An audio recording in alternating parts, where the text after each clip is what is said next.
This is the team of Tanalian Aviation. Every day they risk everything.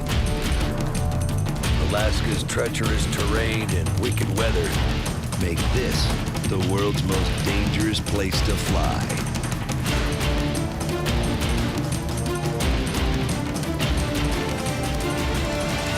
These are the tales of Alaska's ultimate bush pilots.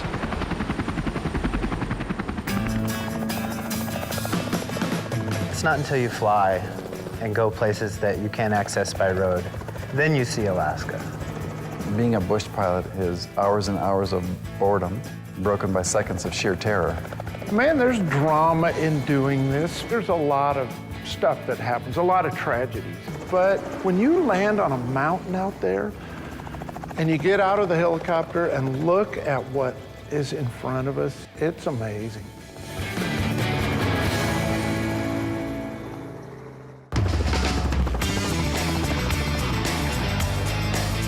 You got the fuel valve on? No. Tanalian Aviation is a new breed of bush pilot, flying helicopter charters and tours out of Anchorage, Alaska. The forecast is to gust between 30 and 40. Owner Joel Natwick started the company in 1992. We go all over the state. Their fleet consists of 3 R-44 helicopters, an R-22, a Bell 206 Jet Ranger, and a Piper Super Cub fixed wing. Tanalian Aviation, this is Carrie. How may I help you? With 5 pilots and countless dangerous jobs weekly, manager Carrie Irwin keeps operations running safely. I get to do everything in the office that needs to be done. Scheduling, coordinating our flights with our pilots, checking whether the routes are going to go, and really help take this business to the next level. When are you looking at doing an ice climbing adventure? So I just got a call from 3 ice climbers. They want to go out to Knik Glacier. I'm gonna set them up with Josiah because he is the perfect pilot to take him out ice climbing because he's an avid ice climber and outdoorsman himself. Hey guys. Hey, how's it going? Ready to go ice climbing? Yeah. All right. 5. Yeah. Originating in the Italian Alps, the sport is similar to rock climbing, but ice axes and crampons are used to ascend the frozen surface. So it's your first time in a helicopter? Yeah, super excited. Oh, it's gonna be the best. Cool. What could go wrong? Yeah, well, hopefully nothing. Let's go. Okay, everybody ready? Yeah. Let's go flying. Awesome. Yep. Awesome. The group is flying to the Knik Glacier, about 50 miles east of Anchorage on the northern end of the Chugach Mountains. It's a great valley up there. Really grand. Oh, yeah. Flying around up here is just, it's incredible. The wilderness is so big here, and the beauty, and a lot of times I'm kind of in church up here. Yep. We're in Alaska. It's as dangerous, it's scary, but we get to go to some of the most amazing places on Earth.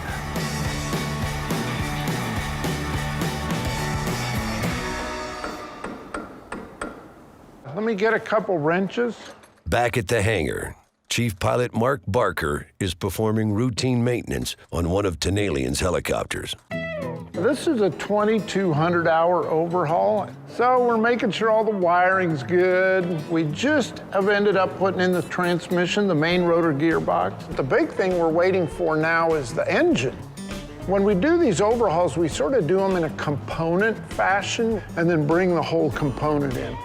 I know it looks like it's all apart, but it's actually pretty close to being done. The overhaul means a helicopter is completely disassembled, inspected, and reassembled. It can take months. Proper maintenance on these things could be the difference between life and death. A reality Mark knows all too well. If you fly in Alaska anytime at all, you're gonna have close calls, whether it's a mechanical issue or whatever. My buddy John Eshelman, he was a high-time pilot. So they had this big cargo airplane, C-123, kind of a Vietnam-era airplane, and he's flying to Fairbanks. When you fly from here to Fairbanks, there's about a 10-minute period that there's just nowhere to land. The river's at the bottom of a valley and the highway hangs on the side of the valley. There's just nowhere to go. And we really don't know to this day what happened. It appears either one engine went bad or one engine failed or the propeller failed or something, and they ended up crashing right in Denali National Park. Alaska averages 100 aircraft accidents annually, more than any state in the U.S. A lot of the accidents could have been prevented if people would have done more maintenance. Because if something happens, yeah, it could be catastrophic.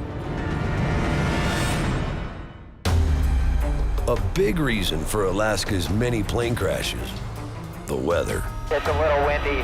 which Josiah and his group of ice climbers are experiencing right now. Do you have permits for turbulence here locally?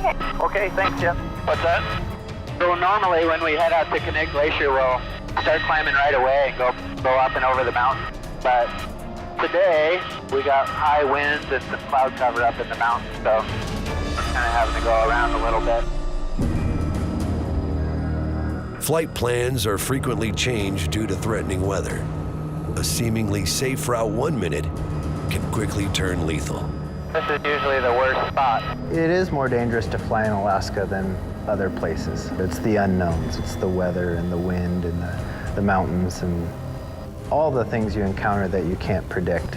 We'll get a few bumps here crossing this ridge line and then we'll drop down out of the wind because this is nasty.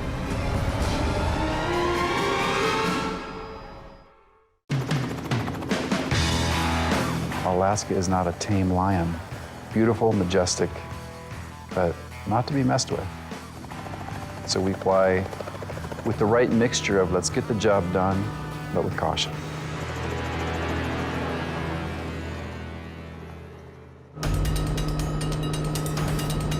While taking a group to ice climb on Knik Glacier, I'm gonna approach into the wind here. Josiah runs into high winds and extreme turbulence. It's pretty windy out here today, pretty bumpy, so I'll just take it nice and easy. I think being a bush pilot in Alaska kind of covers a lot of areas. It's everything you have to deal with. The weather, the mountain flying, the wind. So flying in Alaska brings unique challenges. Actually, it looks a little better here. Let's go and see if we can check out the Klutna. All right. The glacier's always changing, so we don't have a specific spot we always go to. Sometimes you'll see a spot that looks good from up high and you'll get down low and it's not as good as it looked from up high. Yeah, there's some ice. Yeah, I don't know, guys. I don't think I want to land on this ice. I don't trust it. It's just been so warm and the ice could be rotten. We just don't know. Yeah. So we're not going to land on it today.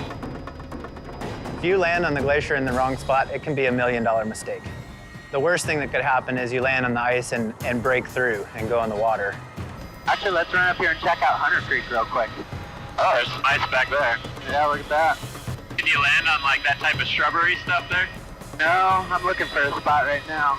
Trying to see if there's a place on top of this thing to land. Oh, look at this.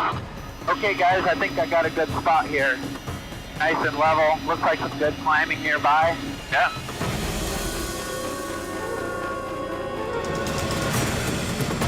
The glacier in the winter can be pretty tricky.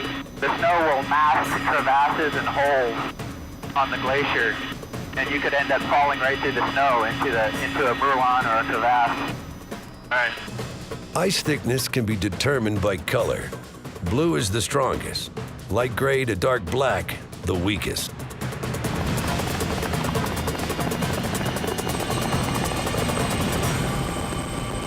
Yeah, this looks good here. While Josiah and his group search for a good climbing wall, Oh, that's good. Right there.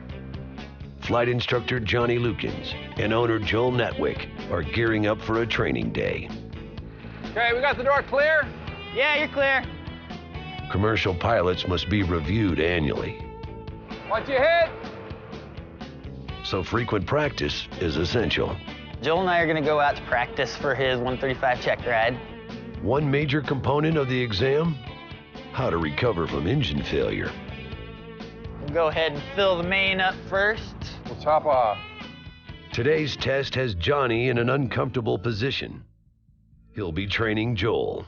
It's a little weird training your boss, but we have a good enough relationship to where we can put aside the employee-employer relationship and change it into a instructor-student relationship. Johnny will make me sweat. Johnny will try to ruffle my feathers. Johnny will put me under simulated stress. Yep, that's the idea. And he's gonna see how I do. It's kind of tough because I'm the boss. I think what we'll do today is work on, you know, a little bit more advanced stuff. We're gonna do some zero airspeed autos. Zero airspeed? Yeah. Okay. What he needs to work on today are auto rotations, which is the maneuver that we do to practice for engine failures in a helicopter. During auto rotation, the engine is put into idle and the helicopter falls. On the way down, the pilot must keep the aircraft angled to allow airflow upward, which keeps the blade spinning. So we probably got some turbulence up in the Knik River weather Valley. coming in, yeah. The only thing that's tricky today is that the winds are scheduled to pick up, to gust up to like 30 knots, and that makes things a little more hectic, but let's go, man. Let's see what happens. Helicopter 7083 Mike, we are 1,000 feet and below, just 2 miles to the east, to the west of the old Glen Highway Bridge. I always get my east and west mixed up. You're one of my pilots? Joel and Johnny are heading 40 miles northeast of Anchorage to the Knik River Valley, about the same place Josiah battled high winds. We're going to be in the lee of this big mountain. The wind is going to be spilling over. That's going to add to the turbulence that we're going to get when we get in there. So you're going to have to tighten your controls even that much better to keep everything within tolerances. Yeah. You always need to pay attention to the wind. You're flying along every single day. You better know where that wind is coming from and have an idea how strong it is, because it can make the difference between life and death. Go ahead and pick up, fly on board, get ourselves up to about 1,000 feet. RPMs are good, airspeed's good. Okay, we're at 1,000 feet. All right, give it a shot, right? Engine failure. 3, 2, 1. Here we go. Suddenly we're dropping straight down to this spot, and it was very intense, and I was a little scared.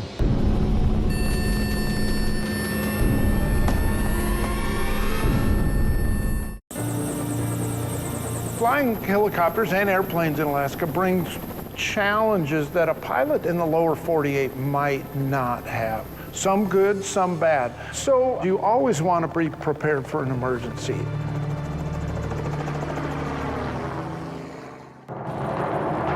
Joel and Johnny are simulating helicopter engine failure above the Knik River Valley. Your airspeed is going to be fluctuating a bunch because of wind gusts. The high winds don't make the complicated task any easier. We've got wind coming straight down the valley. Kind of in the lee of the wind a little bit. Yeah. When you're trying to estimate just how strong is that wind and what should I do here, you got your work cut out for you. Because with that headwind, we're just going to drop. Okay, I'm going to watch my altitude really closely. The wind pushes against the helicopter with such force, their descent angle will be aggressive. Auto rotations can be dangerous because normally when the engine is on, the helicopter regulates the speed of the rotor disc. When we practice auto rotations, we roll the throttle off. The pilot is responsible for keeping the speed of the rotor disc where it needs to be. And if he doesn't do that properly, we fall out of the sky and there's no way to recover from it. Engine failure. 3, 2, 1. Here we go.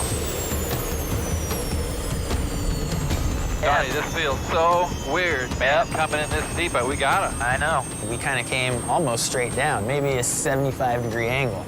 Normally you'd come down at a 45-degree angle and you would have a longer ground run. This time we came straight down like an elevator. With a steep descent angle, any mistake could be deadly. Okay, I can tell right now we're short. Look at that, we're not going to hit our spot at all. We got the horn going on. Seeing the effect of the wind on your descent profile. Yep. It shows you how important it is to always be thinking about the wind while you're flying. Yeah, exactly. We saw fluctuations in our airspeed going 15, 20 knots. And so flying in those conditions with the engine uncoupled is nerve-wracking. All right, man. Let's try that again. Okay, there's 1,000 feet. All right. There's that turbulence again. Yeah, we're gonna go super steep this time. Give it a little bit more time. Engine failure in 3, 2, 1. Nice. Oh yeah. Looking good now. I'd say that was a darn good one. That's pretty good though. Yeah. With the spot. Right where? Right there. Correct. Yeah, we made it. We entered the max glide to get her to our spot. You ended right where you wanted to be. Yeah. You got it. I felt like it went really well, and I felt like I learned a lot. He told me I did great. That's probably the most realistic training we've done yet. We would have walked away from all those. Right. That's the main goal. That's the main goal. Yeah. Gotta stay alive. Gotta stay alive. Well, I'm glad we got that in. Oh, that was great, man.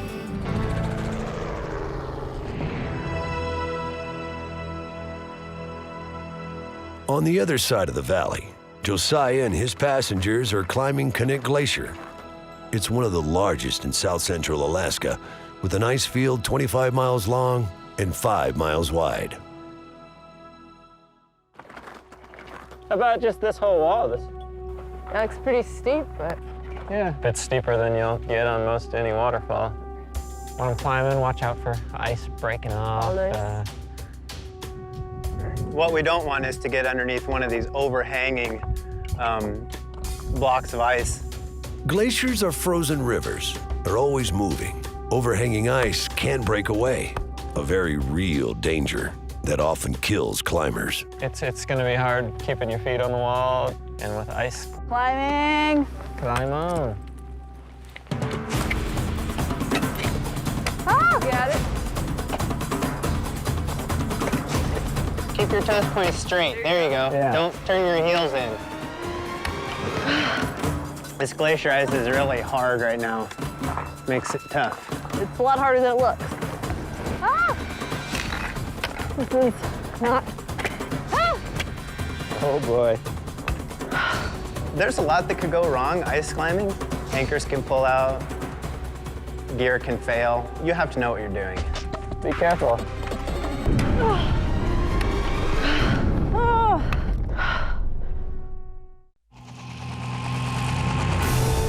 Being a pilot in Alaska, I'm all about an adrenaline rush, and my job gives me that every day. So I could not be happier with my job. I love it.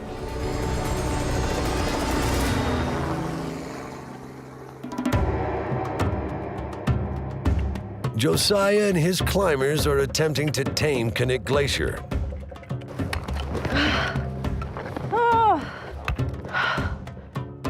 But right now, the glacier is taming them. These are holds or not. It's steep. It's really steep. Oh. Oh. Oh. Ice climbing can be tough. The ice we had on this climb was really hard. So your picks aren't going in very deep, your crampons aren't sticking into the ice very deep. Oh, man. Ah! Oh! Yeah! Ah! Don't pull the axis towards you. Just pull down on them. Oh, man. It's really hard. Uh-oh. Watch the anchor. Watch the rope. One wrong axe chop could sever her rope and send her crashing to the ground.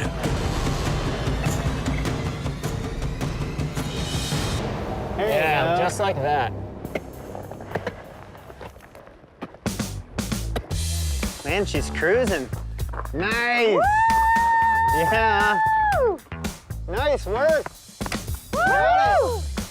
How do your forearms feel? I can't feel. I'll let you know when I can feel them. That was a struggle. Totally worth it. Nice. Jillian, are you ready to come down? Yes, please.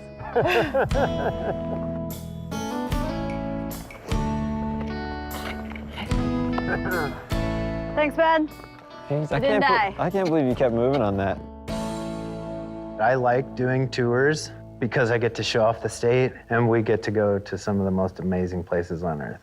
Josiah's an awesome pilot. He feels safe with him, so it's... You can definitely tell he knows what he's doing. It's not his first rodeo. One of the reasons I feel really good about Tanalian Aviation is that we have a lot of depth and a lot of experience. And everybody who's out doing the hardcore flying, the bulk of our flying, are very aware that they could be next. Though they fly some of the most dangerous skies on the planet, Tanalian's experienced pilots are not risk takers. They aren't daredevils. They're just Alaskans who love to fly. This is a dream job for me. People spend thousands of dollars to come up here and experience what I experience every day. Watch your head, Josiah, coming around. Do you know what you're doing? No, I have no idea. We're trying to make this fun. And sometimes you're busy, and you just go home and you're sick of flying this stupid helicopter and you just want to go home. But it's a chance of a lifetime, and we get to do it every day. It's crazy. Tanalian Aviation's main focus is salvage and charter flights. But today, there's a lot more at stake. Nephi would have started right here. This is the Prospect Heights trailhead. Anchorage National Guardsman Nephi Soper left on a hike 2 days ago and never returned. It's pretty urgent. We want to get out there and see if we can find him, help locate him. There's a massive hunt on right now for him. Tanalian's owner Joel Natwick and lead pilot Josiah Freeman are helping with the search, along with rescue expert Corey Williams. Altogether, it was a 20-mile hike. He started off at about 7 p.m. It was already dark. It was already dark. Corey is very in tune with hiking back in this country and also getting inside the mind of other hikers and what they may have, decisions they may have made. I'm 100% sure what he did was he took this trail here, so he was avoiding all the snow in this area. Nephi was extremely qualified to make this hike. I mean, he was trained, but this is Alaska. I mean, no matter how much heart, how much knowledge, how much skill you have, this can still take you. What were the weather conditions like the day he went out? We had a big storm right after. Yeah, I remember. The conditions were so bad. 50-knot winds and maybe 2 miles of visibility at the head of the lake. It was bad. I'm really familiar with the area up there. There's a lot of places you can hike on a trail where you end up with a 2,000-foot drop on the other side of you, and pretty gnarly terrain. Josiah, have you been hiking back in there? Mm-hmm. The snow is melting fast out there. Do you expect there to be stable snow, avalanche possibility? Yeah, when he was going up there, I think there was a high possibility for avalanche. The avalanche is an issue. And with the sun heating the snow during the day and then freezing at night and then heating it, the snow can become unstable and he could have gotten into an avalanche. They didn't find any footprints anywhere near Ship Creek Valley, and this whole area back here is just really deep snow. So if he is anywhere in any of this, he has to be back behind that spot. And the problem today is that the weather, it's nice here, but it's really windy up high. Yeah. We may not be able to get in this couloir. Just depends on the wind. You guys know what to do.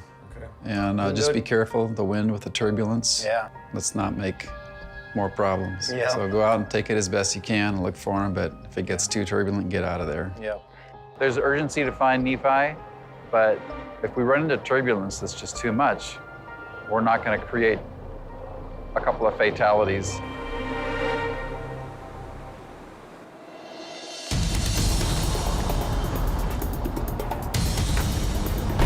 All right, here we go. Josiah and Corey start their search in Chugach State Park, about 10 miles southeast of Anchorage. The big question, can they find Nephi before it's too late?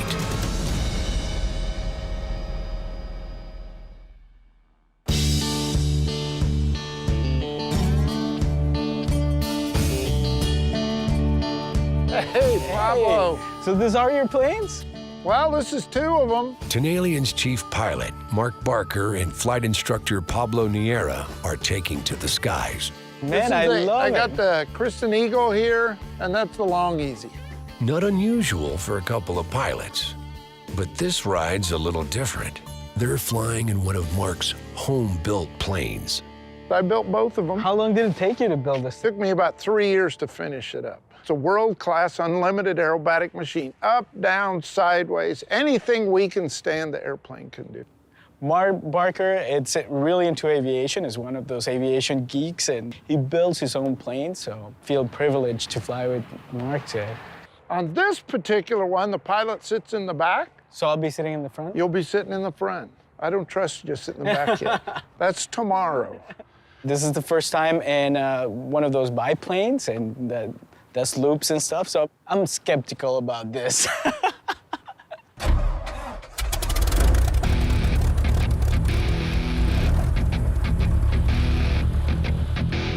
First thing we're going to do is we're just going to climb up the altitude here. When you're doing aerobatic maneuvers, you want to have a lot of altitude underneath you.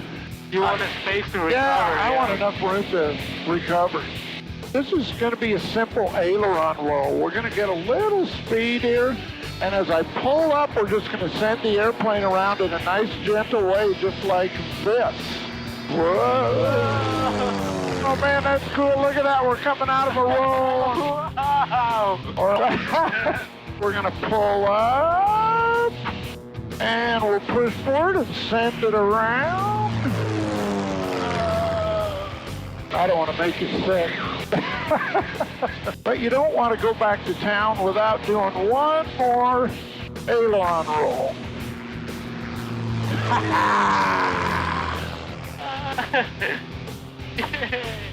Now I'm getting sick. This is crazy, Pablo. What are we doing? He's having fun today, but Mark's experienced other flights that weren't so enjoyable. Me and a buddy are in the Super Cub, and I'm trying to teach him how to pull gliders. We're up in the air, and the engine kind of goes, brr, brr. And we're going, whoa. Now we're just over the trees off the end of the runway with a glider on the back. And we get about 100, 200 feet above the trees, 300 feet above the trees, and the engine just quit. Vroom.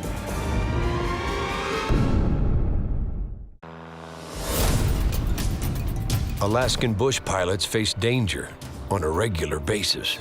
We're up in the air, and the engine kind of goes, brr, brr. While pulling a glider, Mark had a brush with death.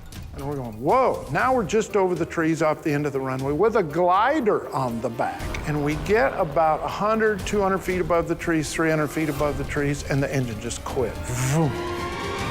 Well, the first thing you do, the engine quits, is you reach down and pop the glider loose. That guy just turned around and he landed back on the runway. So you're just above the trees, and I told Bob, I said, don't go in the trees. He goes, I'm not going in the trees. Don't go in the trees. I'm not going in the trees. And we're going down together. Both of us look down, and there's a big open field, and this little field is right next to a lake. So he's kind of gliding down, get down near the ground, and he just starts to level out to start to flare and land, and the engine came back wide open. Shoves us out over the lake, and it quit for the last time. Man, as soon as those landing gear hit the water, boom, upside down, the window blew out, filled the cabin with water, and now the thing's going blub, blub, blub down underneath the water. I helped pull Bob out of the thing, and we swam to shore. We get up on the beach, and Bob, the ultimate joker, he looks over at me and kind of goes, well, now what do you want to do? I tell all my folks here at Tanalian, the #1 rule is just land. We don't have to take the risk. We're not rescuing refugees. We don't need to push and push and push and push and push. We're just doing a job. Usually true, but today Tanalian is flying a rescue mission.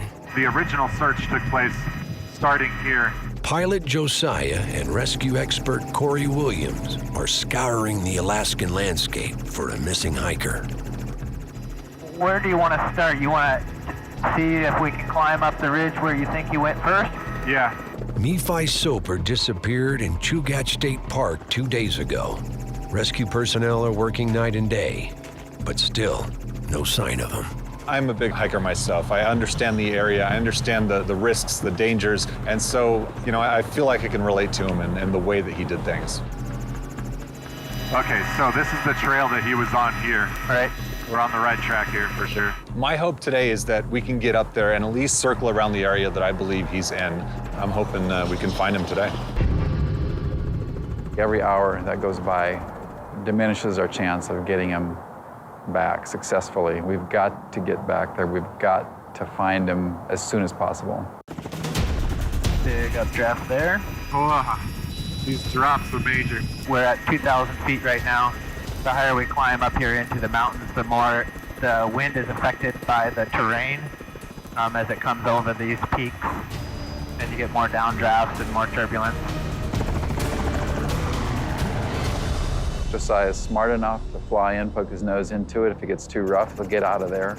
But he will try to find Nephi if he can. Okay, so here we go. These on the left side here, this is our peak. Okay. I think we can pretty much rule out that he's still stuck up here, because I'm not seeing anything. No signs. However, I can see where he'd go down on this other side. Right. So right below us here, we have the Willowa Lakes. One of my fears is that he might have been hiking up in the Willowa Valley and may have somehow fell into some sort of crevice which dropped him down into the lake. Cold water robs body heat 32 times faster than cold air. Freezing water kills within 30 minutes. Center Weather Advisory 106 for low-level winds here in turbulence. There's our turbulence. Wow, yeah, that is a little turbulent. So it'll just be windier in the bumps. The gustiness will be more the higher we get. Whoa. That was a very interesting drop. Yep. Pretty good wind shear here. Oh yeah. Wow. We got about 40 knots of wind on the nose right now. Whoa. Okay. It wasn't until we really started getting close to the peaks, getting up close, that the flight started getting real scary. We're kind of going like this, up and down, and it's just like, I'm thinking, wow, this could be the end for me. I feel like the wind is getting a little crazy here. I think it's a good time to turn around. We're getting some pretty good bumps here, some pretty good wind shear, so yeah, it's just no good here. So yeah, whoa. We'll just make a turn and head on back out. Alrighty. Start getting big bumps like that, there's no reason to be there. So while I do want to find him sooner, I'd rather be safe. Well, I really appreciate you guys donating your time to do this. Yep, we'll just keep watching the weather and get a good window. We'll try it again. The nice thing is I'll be able to go back to his family today and at least give him some sort of update, you know? Yeah. Every day that we can't fly is another day that the family has to go without, knowing what happened to him. So I'm hoping that we can get out there sooner rather than later to find him.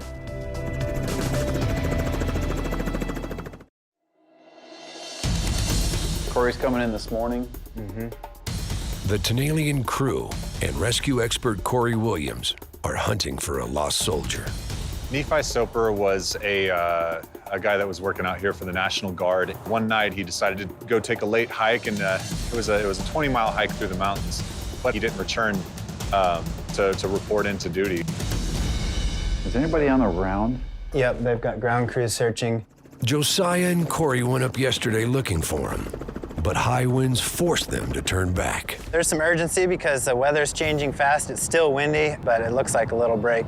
But it's probably not going to hold, so we're going to head out right away. Let's see if we can find him. You got good chances here, bud. Yep. Bomb clear for takeoff.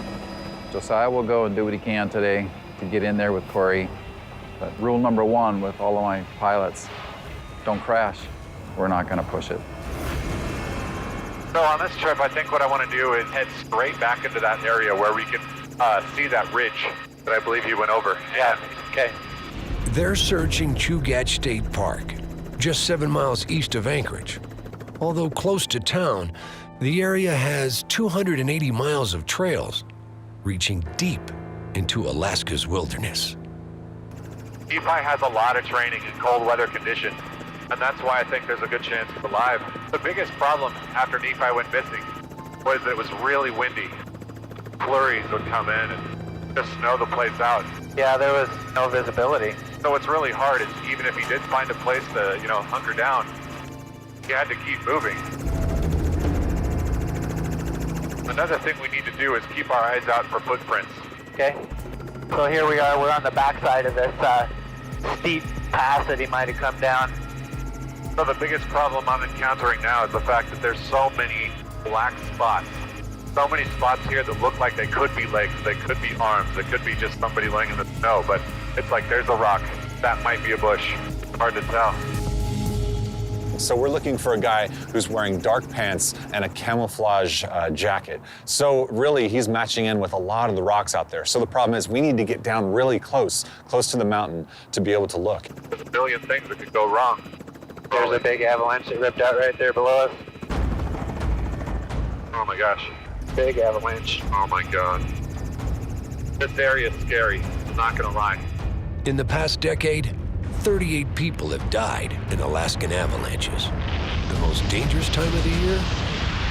Spring. As everything starts to melt, it's just becoming more and more of a hazard. Oh my God, dude.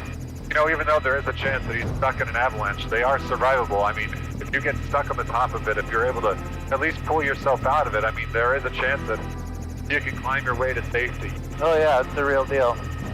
I'm not seeing him though, not in that area. But my heart sinks after I see this because I know now just how bad it can be. No. Uh-huh. Hang on, just I see something right down there. Right down there. Okay. It looks like it's dug out, like somebody might have been there. If we can land here, that'd be perfect. It's just the wind is bad right now. Just fighting this big downdraft here. Yeah, I feel it. The wind was swirling, it was going up and down. We didn't really know what was happening. It was like the wind was caught between two saddles around that little hill that we were on. Nope, I don't like this.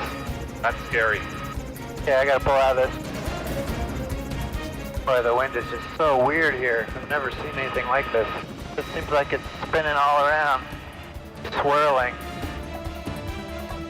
Huge updraft. Yeah, I don't want to land here.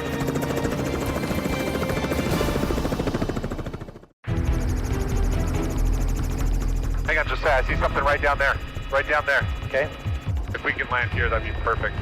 While on reconnaissance for a lost hiker in the Chugach Mountains, Boy, the wind is just so weird here. I've never seen anything like this.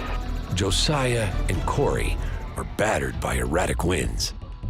It seems like it's spinning all around, swirling. It was bad turbulence, and the blades on a rotorcraft don't handle turbulence all that well. Makes it rough. Yeah, I don't want to land here. Maybe we'll go to the other side. I'll just circle around it for a minute here. Drop down. How's it looking? I think I see a good spot. Outstanding. So we're coming down, and it is windy. It is really hard, and honestly, I'm kind of shaken. Corey, will you pop your door open and look at my tail rotor and see if it's clear as I land? You're good so far. Okay, man. I'm not going to shut down right here. It's too windy. Okay. So you can hop out and take a look at that, and just stay low and hold onto your hat. Will do. I get out of the helicopter, and right in front of the helicopter, there was a big pile of bear poop. And that was, it was super fresh. So the bears are out. Then I made my way over to the bush, and it was absolutely what I thought. It was the perfect shelter. There was this little spot just underneath that somebody could have easily slept in. I see a good spot, but he's not here.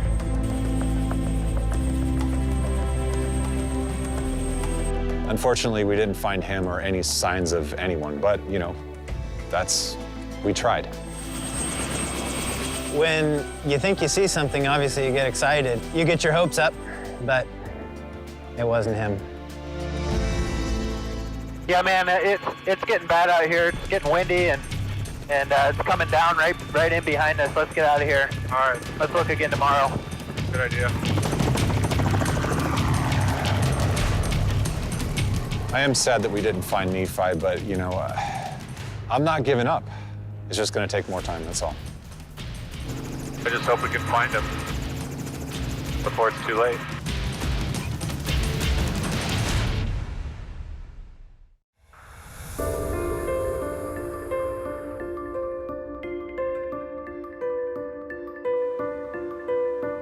It's been 7 weeks since Nephi went missing, and it's hard now to believe of any positive outcome.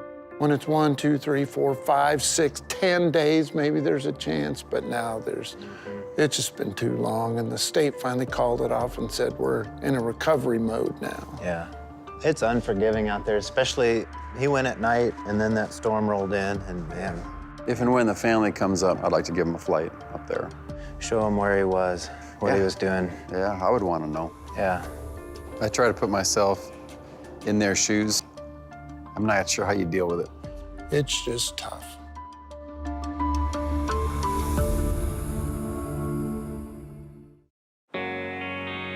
As the book closes on one chapter, it opens on another. 20 minutes ago, my daughter had a baby boy, and I'm stuck here working on a helicopter. Congratulations. Way to go, Mark. That's awesome. There's her and her husband and the new baby. How cool is that? Quit talking, get to work. The Tanalian pilots joke, but for them, nothing is more important than family. I have a friend of mine, and I hopped in this buddy's airplane once, and he had a picture of his family on the dashboard. He said, I always want to remember that this flight right here is the most important flight I will ever take. And that picture helps me remember that. Being a bush pilot is hard on a family because the life of a pilot is you have to cut and run when the job is there or when the need arises. But I know that I can't be stuck in a routine every day just doing same old, same old. I gotta be a bush pilot.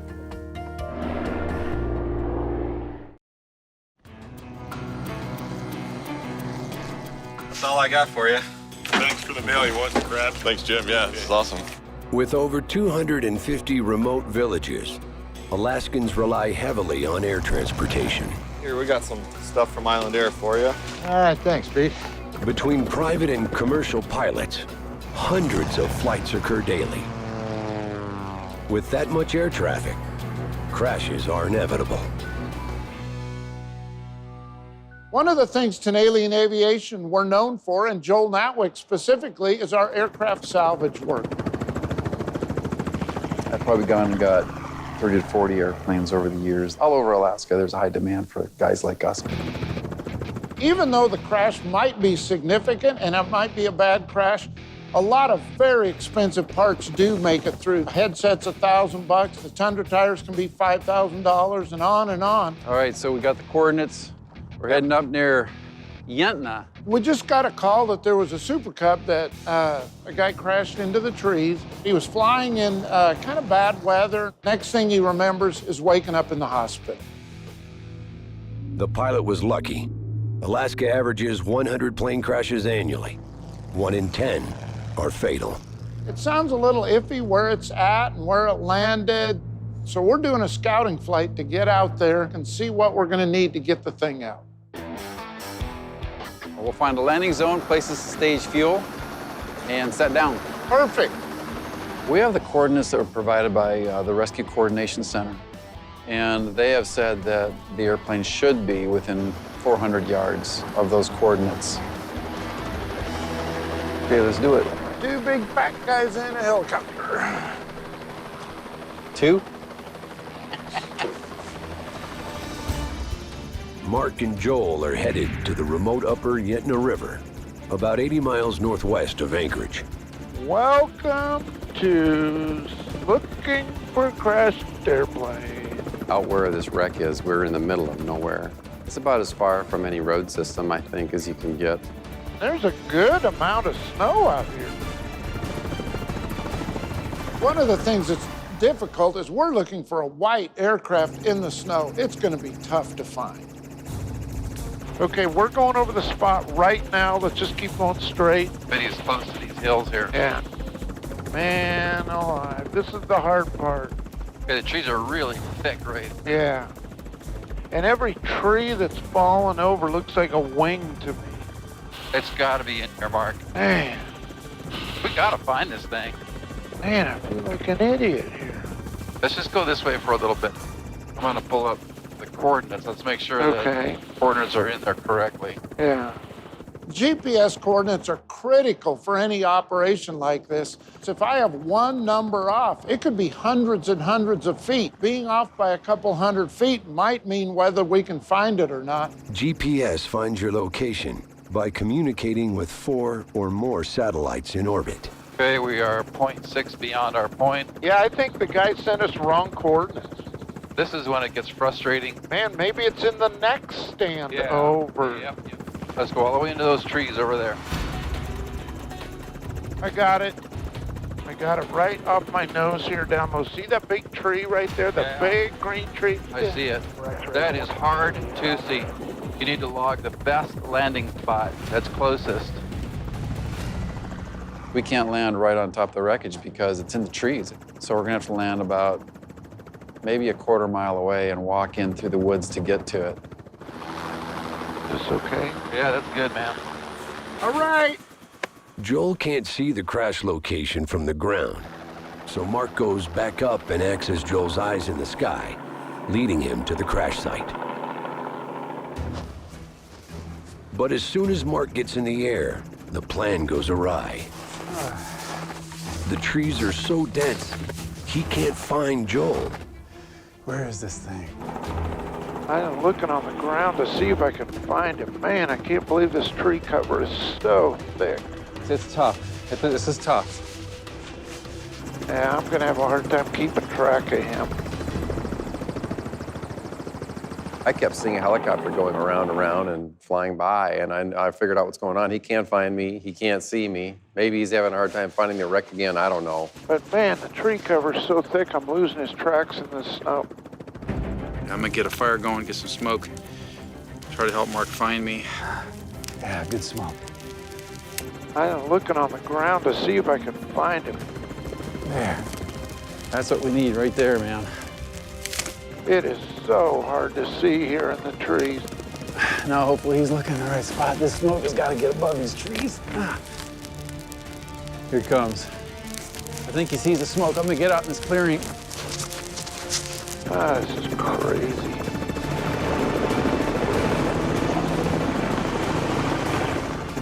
Darkness is descending, and the temperature has dropped below freezing.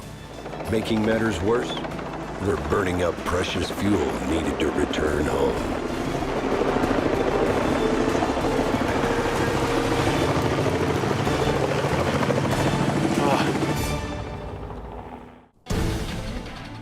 While guiding Joel to a crash site, I lost it. Mark loses sight of him in the dense trees.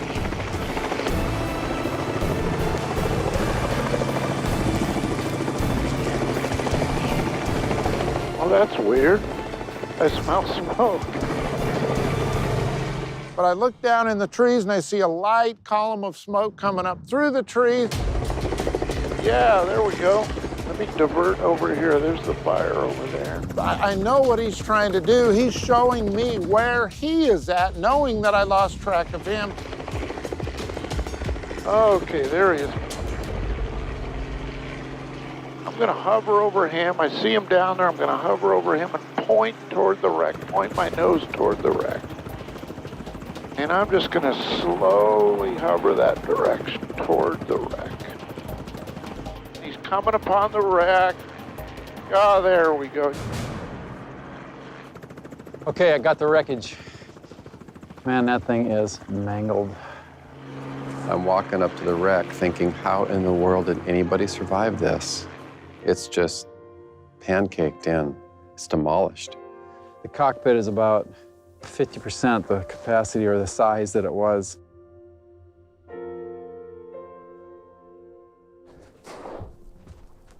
Oh, you're gonna move that.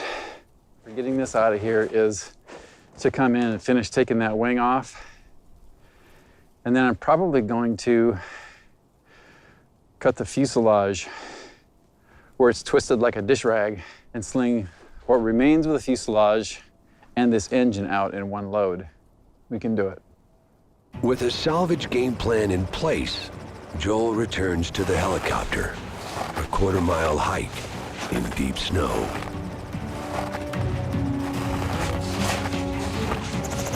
Slowly, I began to get pretty hypothermic. My boots are packed. They are packed with snow. It's so deep in there. Joel's core body temperature is rapidly dropping. The hour-long flight back to Anchorage will be brutal. Yeah, let's go. And on the way back, I start paying attention to my fuel gauges, and I had one thought in my mind. This might be a little tight. We might be a little on the edge. We might not be able to make it all the way back to Anchorage with this fuel load. Well, fuel light's on again. Yeah. Tower 83, Mike. Yeah, we had a low fuel light. Come on, sir. Helicopter 83, Mike, roger. We're flying back, and here comes the inlet, and the low fuel light's coming on. I'm only 4 minutes from the airport, but we have a rule at the company here. When the low fuel light comes on, you're landing. We're not going to stretch it. We have no choice but to put the helicopter down to land as soon as we can to be sure that we don't have an engine failure. Okay, let me get down here low level. Just pick out a place to land over there. Shoot. I got it. Give me a break. We landed on the other side of the inlet here, and I just didn't want to go across the water. There's a lot of people who've crashed from running out of gas, and I don't want to be one of them. That decision-making right there is a make it or break it in Alaska with a lot of pilots. It's called get-home-itis. You want to get home so bad, your fuel is low, and you start thinking, I can push it. Well, that's when a lot of guys go down. Sorry about that, boss. Oh, man. Mark turns off the helicopter to save fuel. Unfortunately, that means no heat for Joel. I'm about to dump a gallon of water out of my boot, man. This is not a good time, because I'm getting a fever. I really am. Ugh, I think I'm just hypothermic.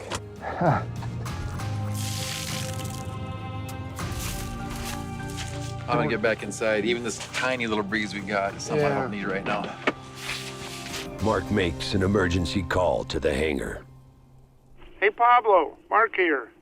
Hey, Mark. Yeah, we got a low fuel light, so we're right across the inlet on the other side. We're 4 minutes from Merrill, but I don't want to go across the water. I want to be safe with everything. If you can bring me 5 gallons of gas over, that'd be great. Okay, so just two jugs? Yeah, and Pablo, if you can, kind of hurry it up.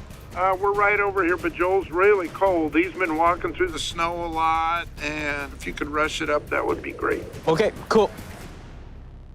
When you get wet and cold in Alaska this time of year, it's that perfect time of year to get hypothermia.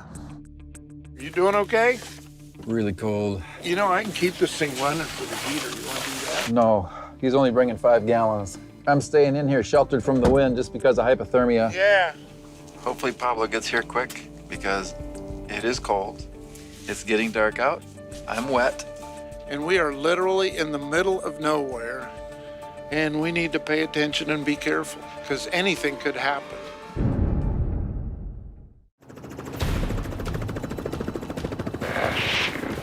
While returning from a salvage scouting trip, Fuel lights on again.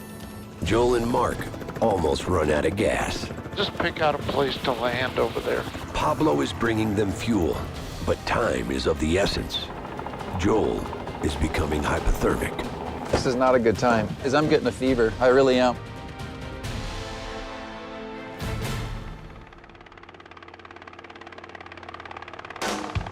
Ah, there he is.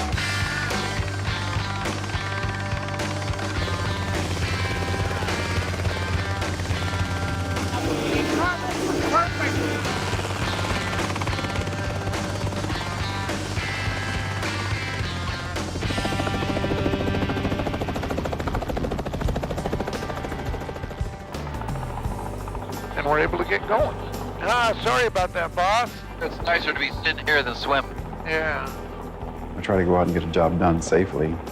But that does mean sometimes you get in a little bit precarious situations. That's the nature of the business.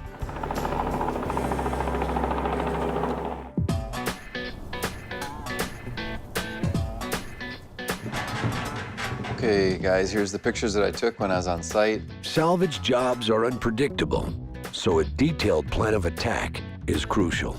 Let's talk about some of the dangers here. What can get us in trouble?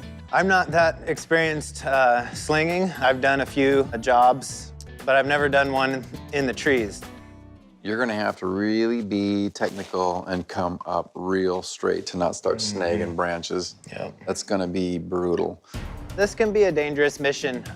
It's definitely gonna be tricky and challenging, and there's a lot that can go wrong. This airplane, it's just a gangly mess. It's gonna want to mess you up. Strategy in place, the crew gears up to retrieve the wreck. One critical piece of equipment, bear protection. All right. Bears are out. Yeah. I'm serious. The bears have come out of hibernation. We actually had one in our neighborhood a couple nights ago. I didn't think we'd see one, but I was prepared. This is gonna be a tough one. Salvage jobs require hundreds of pounds of gear. 2 helicopters are needed to split up the weight. Rock and roll. Okay, I got a pretty good wind on my deal when I circle here. I got to keep up a little bit of speed. Okay. And it'll be a handful with this wind. If it's windy, it's that much harder because the wind is grabbing the load, the wind is grabbing the helicopter and moving it around, and it can get dangerous. Yeah, there it is. Man, look at that thing. It's a bad crash.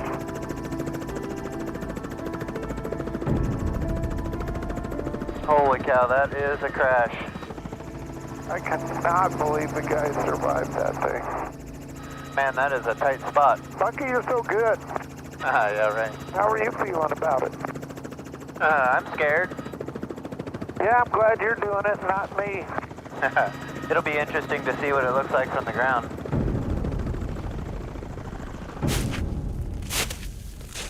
Here we are. Holy cow. Wow.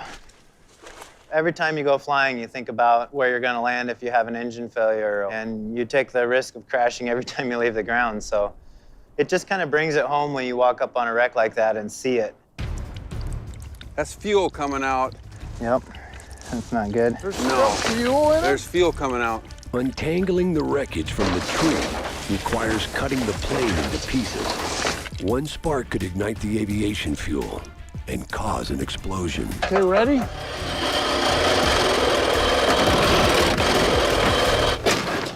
Mission accomplished. Now, they must disassemble the Super Cub. Okay, right wing's off. Nice.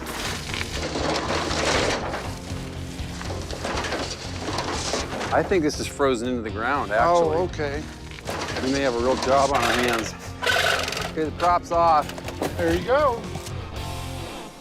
Josiah, why don't you go get the Jet Ranger? We're ready for you. Okay. The team straps up the wreckage. This is going to put him and the helicopters to the test. This is going to be a real strain. I'm nervous. I got the butterflies. It'll be challenging. We're right underneath you. Josiah must thread the 150-foot line between the dense trees. You're gonna have to go up to about 450 on your altimeter, I think, to clear the trees with the hook. Man, this is a long line. It's really tense. You have to be super precise and not lose focus for a second, because you get the hook tangled in the trees and you're going down.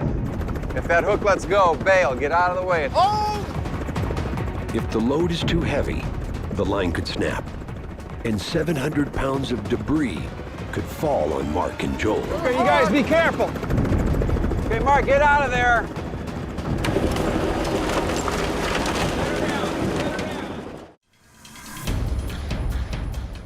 Slide left. The Tanalian crew is slinging a wrecked Super Cub out of a thick forest. Hey, Mark, tell him to back up.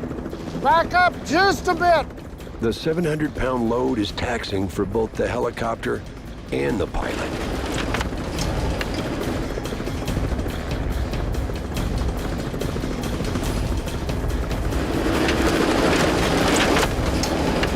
You're in the trees. The line really started to swing. The hook started to oscillate.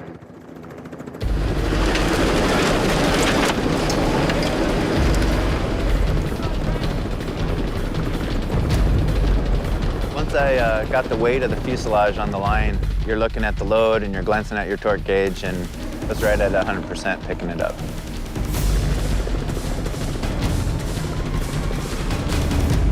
Straight up, looking good. That's about as good as it gets right there. And that's Josiah Freeman right there. He's a free man. Woo! Very good. Good job. The celebration is short-lived. Josiah must sling 3 more loads of wreckage. He's on! Yeah, you're good to go. Straight up, beautiful. You're clear, you're totally centered. Woo-hoo! Very nice, looks good. Next load will be the net with all the parts and pieces. Okay, we're ready for him. Just coming up, nice and slow. He's good to go. And we're hooked up, pull it up slow.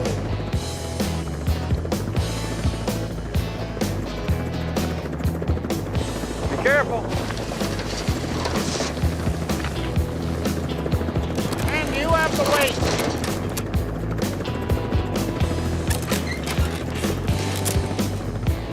And you're clear of the tree. Is that all of it now? Should I shut down? Yeah, that's all of it, Josiah. Yeah, you're good to go. Okay. Josiah was nervous going into this. I knew he could do it. I mean, I probably have more confidence in him than he does himself, and he did it better than all of our expectations. Josiah's good at anything he does. Yeah, very good, man. Great job. That was a tight one. Yep, I'm worn out. They may be tired, but experiences like these are the stuff of dreams for every Alaskan bush pilot. We all kind of thrive on adrenaline rush, on the fear. You kind of want to be put to the test. That's what makes you feel good, is when you have to overcome something you're not sure you can do. Okay, man, I think it's beer 30. Time to start drinking. One more wrecked airplane out of the woods. Unbelievable. I love Alaska.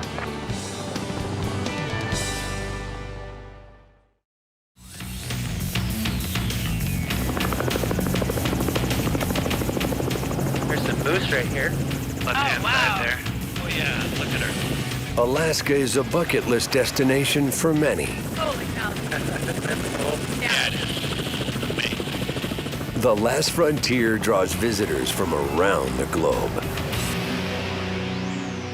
Almost 4 times the state's population visits Alaska every year. And so it's a huge tourism state. One of the tours I really like to do is taking people heliboarding or heli-skiing. It's crazy, the sights are amazing, you're landing on mountaintops. It's just a stunning, out-of-control opportunity. It's a chance of a lifetime tour. Is the guide in the loop already? I've already brought the guide into the loop. Good.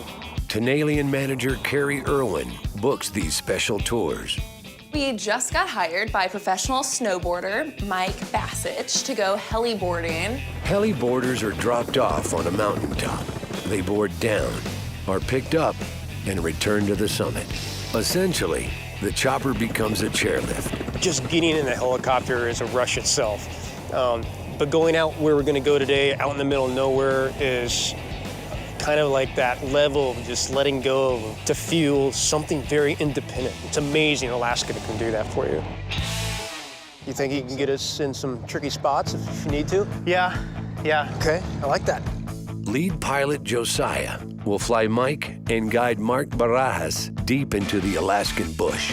This is probably one of my favorite things to do. I'm very excited to get a chance to take these guys out and get them in the mountains of Alaska. Mark has been an Alaskan backcountry guide since 1995. Mike and I have been working together for a long time, so we have a lot of trust in our relationship. The avalanche danger has just been considerably high. We really have to be on our game, guys. Heads up out there. You touch one sweet spot, and that whole slope is going to explode, bounce off there, and take you with it. I definitely have had some close calls with avalanches. It's a pretty unique experience when you go from riding to total fear, out of control. So I think the first thing we should do is try to head out here towards Palmer Creek. It's close. I know the clouds are coming in over there. What's that elevation over there? Probably about 5,000 foot Okay, peaks. that'll work. If that doesn't work out, we can head out to the Knik area. The weather's better out there. It's a good backup. It is a lot farther though. Our alternative is about 45 minutes in, so it's pretty remote, and we just gotta not make any mistakes. Let's make this happen, guys. All right. All right. Sweet. Yeah. Let's get loaded up. Palmer traffic, helicopter, Foxtrot Zulu, Hotel Kilo, taking off from the fuel pumps and we'll be eastbound. All right, let's go heliboarding.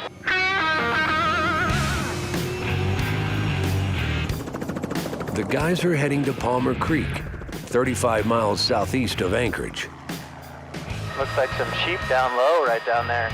Oh yeah, I see him. Yeah, I'm gonna go do some hunting after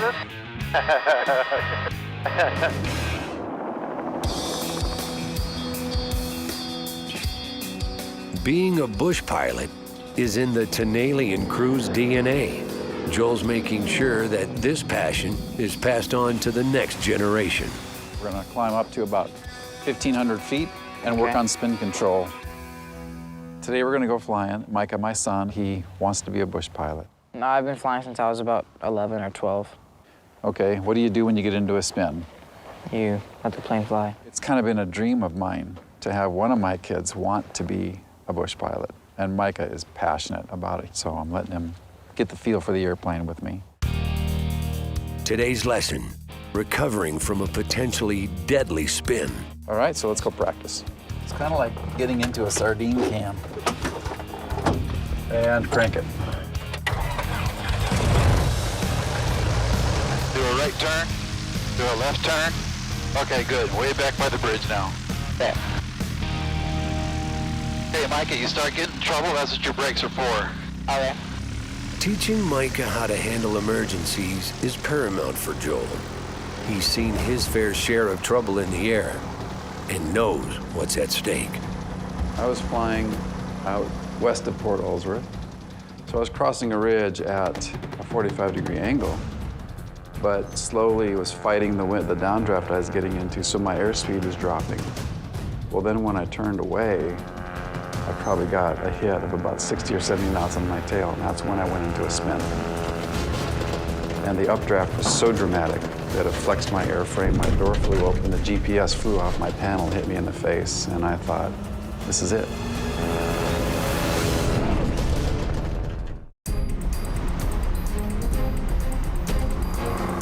Take forward, get your tail up.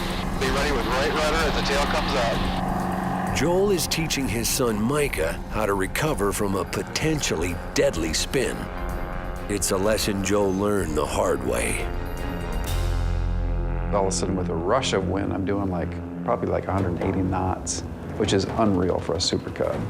With the wind hitting my airplane so hard, and I had just come out of a spin, the tendency is to want to pull back and slow your airspeed down really quick, but you have to ease it back. You have to ease it back.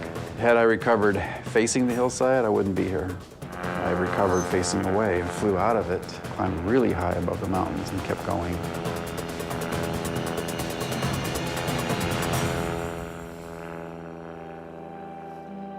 And those experiences, the more you have, the more you start to feel small. I got 5 kids, man, and I've seen enough death. I've seen enough crashes to know that it can happen to me tomorrow. There, you've got the plane. I've got the plane. Because of flying's inherent danger, safety is Joel's #1 lesson while teaching son Micah how to fly. Yeah, let's just do a nice big circle. Yes, sir. What's my airspeed? 60. Okay, here's all we do is spin right here. Releasing the stick. Go back in it. Okay. A little more. Do not lose altitude. Pull that stick back, back, back, back. If you start losing, add power to keep from stalling. And hold altitude. Just hold altitude. Got it, good. A little more. Attaboy. Touch down that circle by that bush. Oh, that's awesome. Pass off. Hit the brakes slowly, gently. Oh, and that was nice. That was really nice. Okay, you're good to go, man. Joel wants to give Micah an appreciation for flying in Alaska. Every day, I'm saying, look how beautiful this is. And what do? I agree. No, you don't. He goes, come on, man, you say that every day.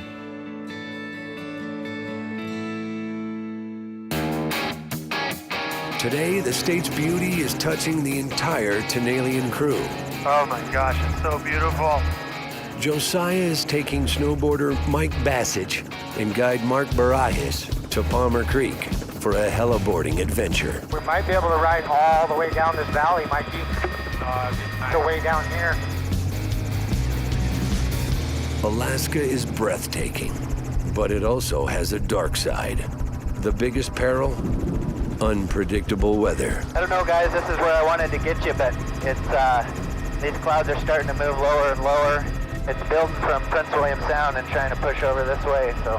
When you're going up into these mountains, if you're not scared at all, then there might be something wrong with you, because everything out here is against you.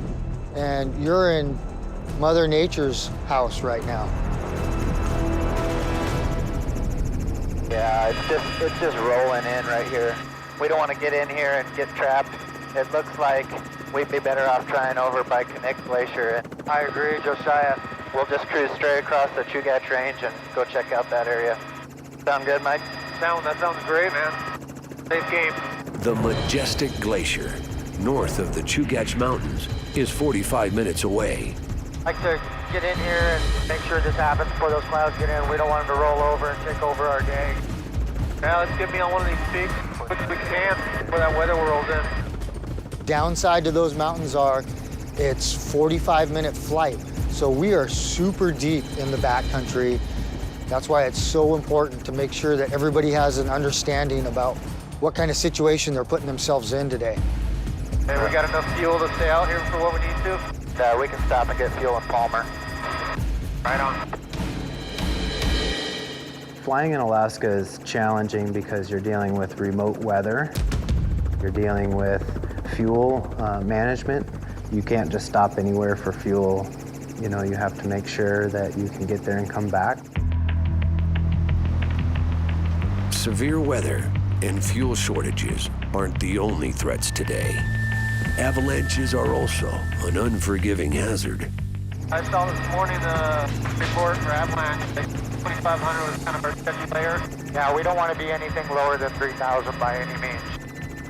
At this time of year, spring, the snow below 3,000 feet is dangerously unstable. If we go into the wrong spot, you're going to have a lot of rotten snow. That snow could collapse the layers below it and cause big avalanches. Saw the avalanche report. Our avalanche danger has been considerable. You think it's pretty ready to go? Snow is already starting to rot underneath. We'll see a lot of activity today. We are going to see it.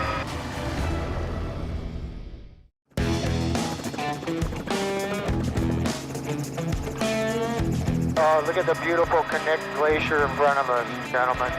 Josiah is taking snowboarder Mike Bassage and guide Mark Barajas to heliboard on Knik Glacier. You see these little avalanches over here that released during the storm? Yep. It's springtime here, so the avalanche conditions are pretty big right now. The group must find a spot where Mike's boarding won't trigger an avalanche. Right now, it's just healing up. It's just waking up right now, you guys. Yeah, the sun's hitting it. Yep. We're just gonna have to get a look up here and take a look, see what's loaded up, how reactive they are. If somebody gets buried in an avalanche, which is high potential right now, you only have about 4.5 minutes before somebody has possibly permanent brain damage. There's a little bit of activity. They're still loaded up in here that hasn't gone, hasn't done anything. We're going to see a lot of activity today. We are going to see quite a bit. Look at that stress right there, 9 o'clock. Yeah, guys, I don't like that slope over there. It looks like a pretty high-risk avalanche. People die in avalanches all the time up here, every winter. Let's go on over here to this other side.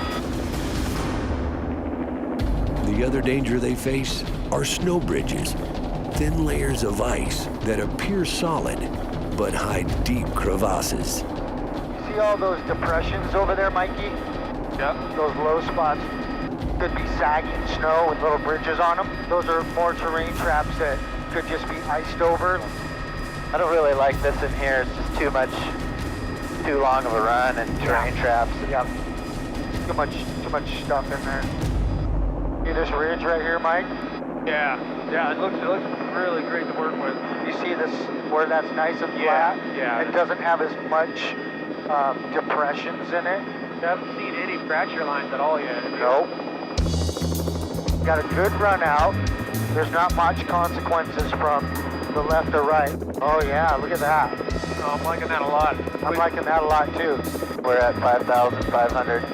Perfect. I love that.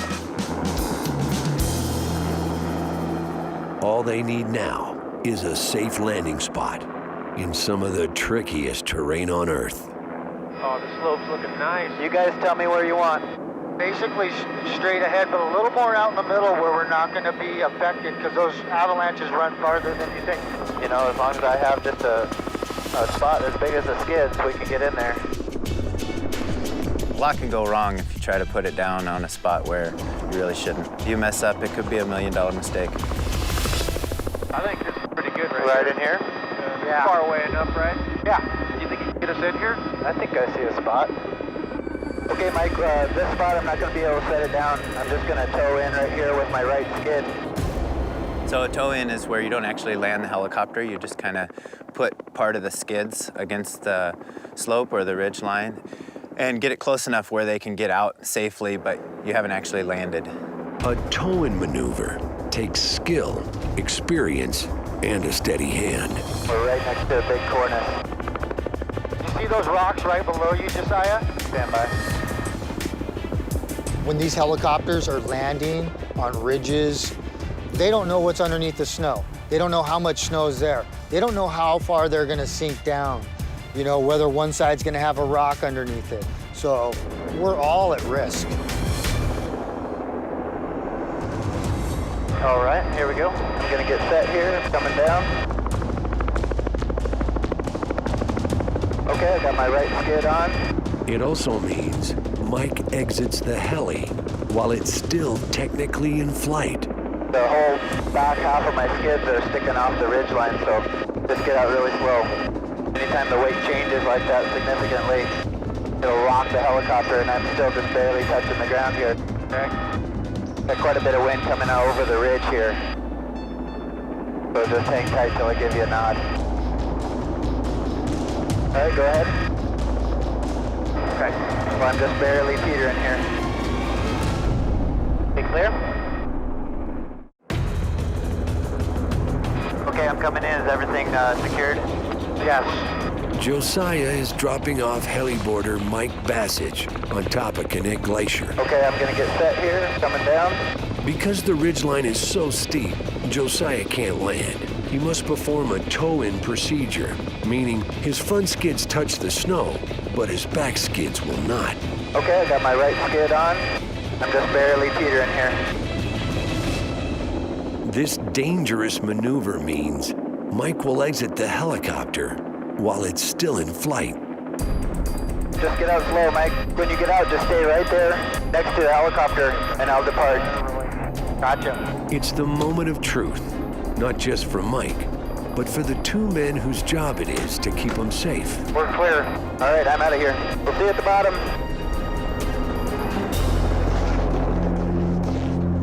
Okay, Mark, I'm going to circle around and watch him as he goes on this first run. Make sure it's all good. Roger that. Okay, there he goes. Yep, he dropped. The guide and I are both kind of on point, kind of watching him really closely on the first run to see what the snow's going to do and see how he's feeling. Yeah, if we see anything rip loose, we're going to go right in there and get him. Yeah. This looking good? Oh, yeah, look at that. Oh, man, he's flying down there.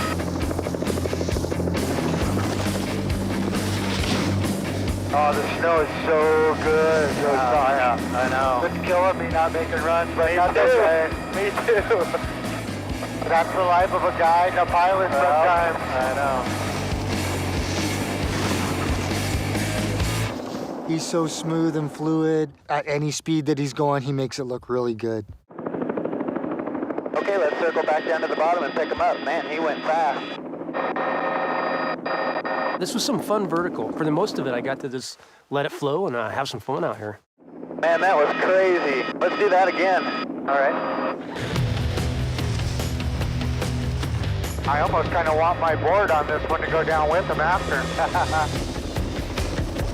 Alaska is amazing. You get to the point where you want to go. The pilot, if they're skilled enough, like this one, they'll take you there. Look at those clouds coming in on us, my friend. I know it. This will probably be the last one. Looking at fuel and everything. Okay. I like to try to learn something new every time I fly. And so these kind of drop-offs up on the ridgeline are tricky and fun. And I was really excited to get to do this today. Ah, there he goes. Nice. You can have all the greatest riders in the world. You can have great guide, but without an awesome pilot, we're all at risk. How did that snow feel, Mike? Felt good? Awesome. Cool. Look at all that ice moving down the Knik Glacier. Beautiful over there, guys. Man, I would actually really love to see this right now. Jealous. Heli in Alaska is amazing. I highly recommend it at least once in your life. Get out here, experience something you never have, because you cannot find this anywhere else.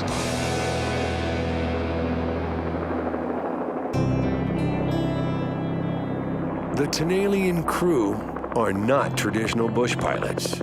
They're modern-day aviators, flying a new route. We all have a picture from 20, 30, 50 years ago of the Alaska bush pilot and what it is. I think in many ways that's kind of disappeared. Technology, safety, really good equipment, talented people out there flying. So that mental picture of the Alaska bush pilot has changed. The rewards of being a bush pilot in Alaska especially are, it's an adrenaline rush. It's adventuresome. You don't make a super good living being a bush pilot, but it's a quality of life.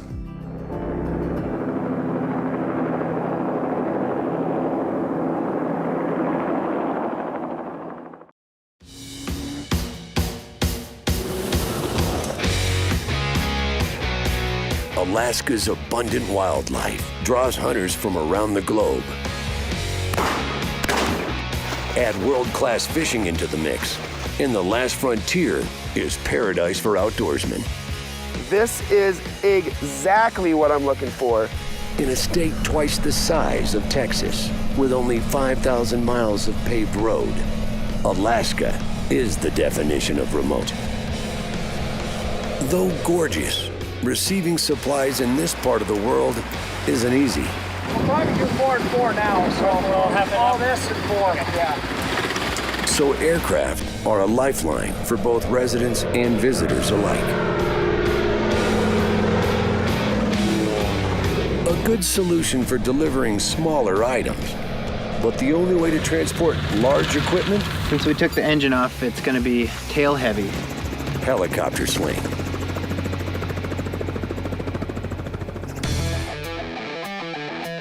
So this should be big enough to slide the snow machine onto it and sling it out of there. Okay. Today we're going to go out to Port Ellsworth and sling a snow machine across Lake Clark into the mountains. I got the line hooks out there. You got a 50-foot line there? Yeah. Okay. There's just no roads out where we're going. None. You can't drive there. So it's a very Alaskan thing to go out and pick up a snow machine and sling it. Here you go. All right, man. Let's go fly. Joel and Josiah are picking up the snow machine in Port Ellsworth, an hour-and-a-half flight southwest of Anchorage.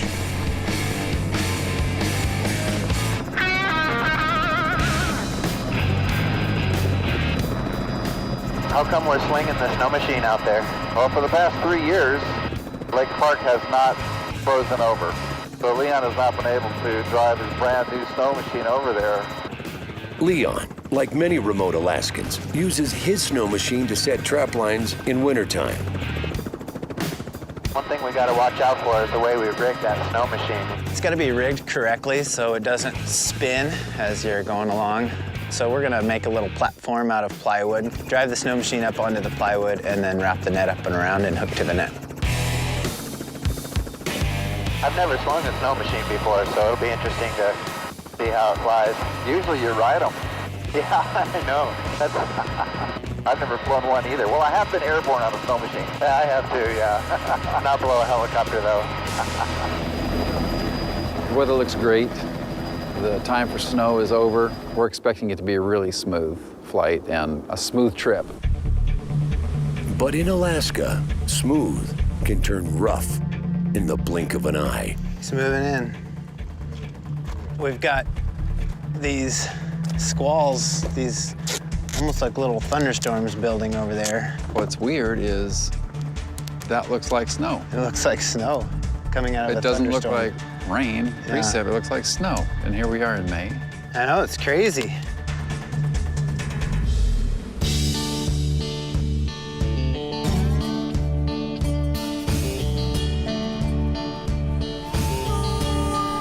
Dealing with Alaska's wild weather will be a new experience for the pilot Mark's training today.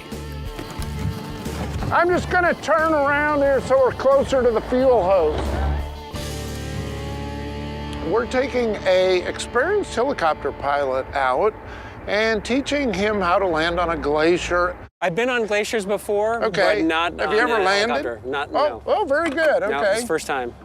Tanalian's been training helicopter pilots for about the last 3 years, but we just have started doing a little more advanced maneuver training like glaciers and mountaintops and emergency procedures. So man, let's double check everything and I think we're almost ready to go. I think so. They'll practice on the majestic Knik Glacier, about 30 minutes northeast of Merrill Field. Proper flight training is essential in Alaska. We're going 90 right here, and look at what your ground 77, yeah, we got a nice headwind. But here, where extreme is a way of life, even the best pilots can go down.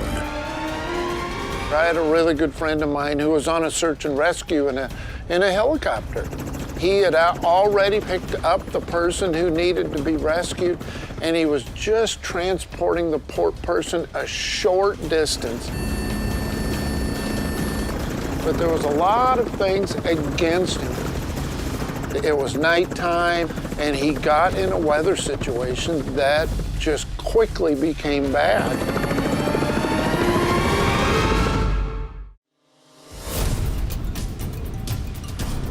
Alaska experiences some of the planet's most extreme weather.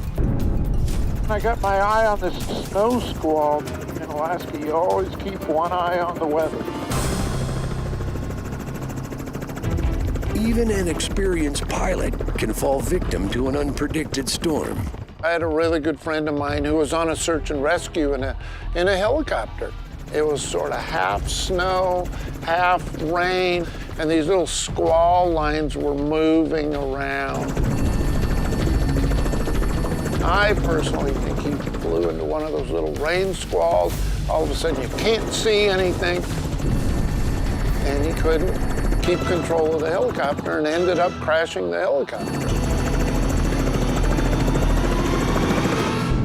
So that particular crash, because it happened to such an experienced pilot, I think it flipped the switch on in all of us to say, if it can happen to that guy, we need to really be careful.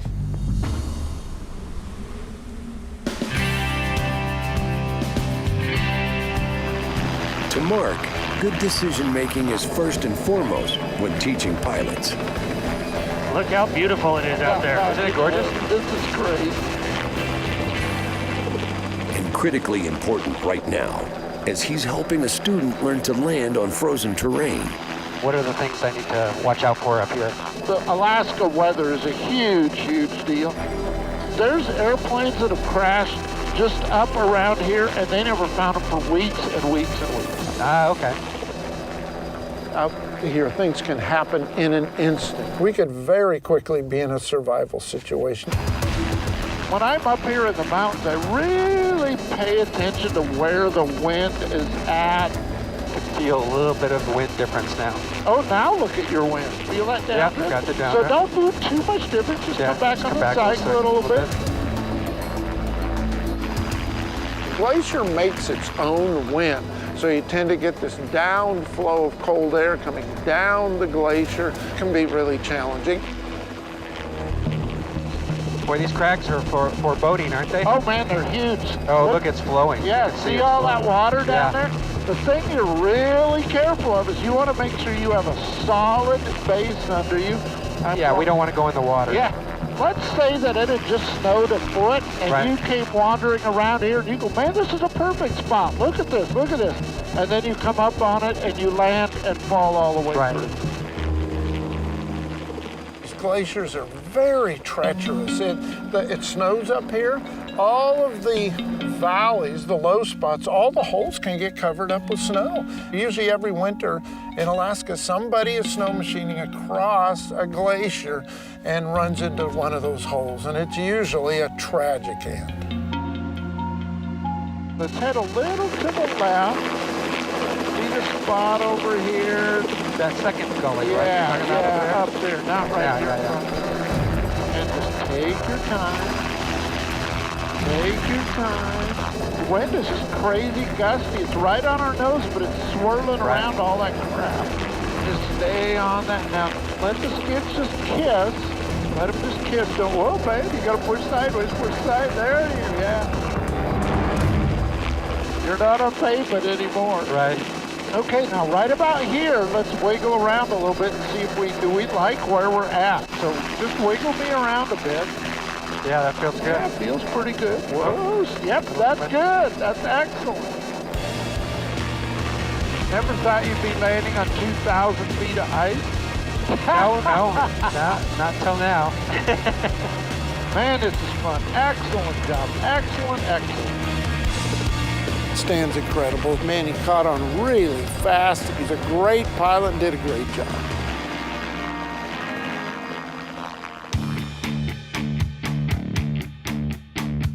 "200 miles to the southwest, Joel and Josiah also face challenges today. That's about as tight as it'll get right there. They're tackling a tough job, slinging a quarter-ton snow machine. When you're lifting up, I'm going to be watching for webbing to catch on plastic cowling or stuff that can get damaged. So if I start waving frantically, I mean, set it back down. Show me how you would wave. Okay. When we get ready to do this, I'm gonna pick up and hover over here and have you connect the hook to the belly. So you want me to get underneath the helicopter while it's hovering? Okay. I'm not scared. Okay. I'm not scared. I'm not scared. Okay.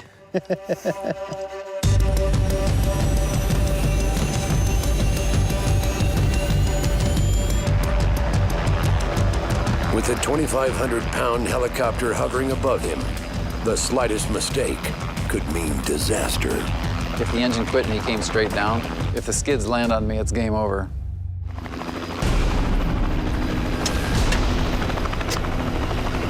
Now it's all systems go. Okay, you're good to go.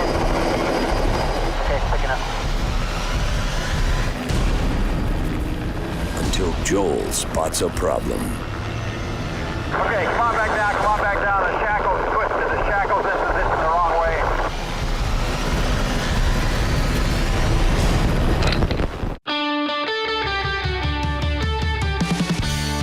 Only a third of Alaska's roads are paved, so moving large machinery with aircraft is common in this vast state. Clear. Tanalian Aviation often does these jobs, and today is no exception. Joel and Josiah have been hired to sling a snow machine to a client's remote home. Okay, you're good to go. Okay, picking up. But seconds into the flight, Joel spots trouble. Okay, come on back down, come on back down. The shackle's twisted, the shackle's in position the wrong way. There's a shackle and it ended up upside down. That's something that can split and possibly break that ring. Joel makes another risky run under the helicopter to fix the shackle and reattach the line. It was a little daunting to have 2,500 pounds hovering above my head and then go hook the line on. You're good to go. Everything's good, looking good, looking good. Okay, tension on it, you got tension on it.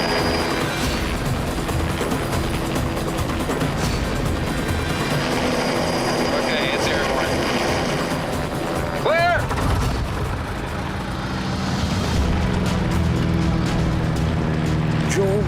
the Super Cub and lead Josiah to Lorraine Strip, half an hour northwest of Port Allsworth. Josiah, you got me? I don't see you, but I hear you. Okay, I'm going to do a left 360, okay, so you can see me, and then I'm going to take you through Red Path, set my 12 o'clock. Okay. If Josiah can't find Joel, there's a lot more than a snow machine at risk. Josiah flew out light on fuel because he's carrying a heavy load, so he really couldn't afford to get off track very much. How you doing on fuel? I don't have enough fuel to wait for you. He can't afford to fly around and just burn fuel. He's got to get to where he's going. I don't see you. I got my lights on. I don't see you yet either. Okay, now we're at your 5 o'clock, same altitude coming up on you. Did you see me, Josiah? Yeah, I got you. All right, just follow me. They're back on track until Mother Nature throws them another curveball. I hate to think we're looking at snow, but look at that. Yep. Alaska's skies are famous for dirty tricks. It looks to me like that snow squall, like it's a line of snow, 5 to 10 west of Lorraine Strip. Okay. That's going to be moving probably into position by the time we get out there, Josiah. I don't have the snow baffles on. Snow baffles keep heavy, wet snow from clogging the engine's air inlet. You don't purposefully take off and fly in snow without those baffles on. Without them, the engine could flame out and the helicopter would crash. That's precip coming down. We can't mess around with thunderstorms or turbulence like that. Really reduces visibility. Pretty unfriendly. Definitely snow coming down from a huge cumulative buildup here. We got a tailwind right now. Turbulence from the squall has the Jet Ranger and its 700-pound load in its grip. Pretty strong wind right here. Nope, I don't like this. It looks like the load is really swinging there. That was just the turbulence pushing me around.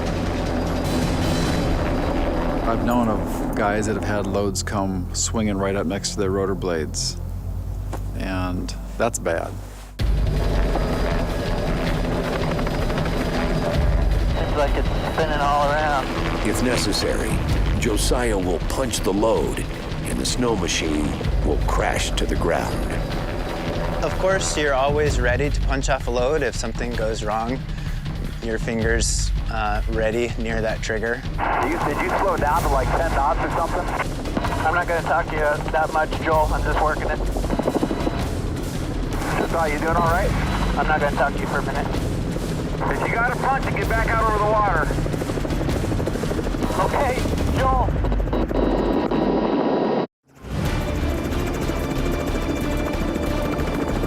Josiah is fighting to control his sling load in the middle of a vicious snow squall. Josiah, you doing all right? I'm not going to talk to you for a minute. When Josiah told me he can't talk for a while, I knew that he had his hands full.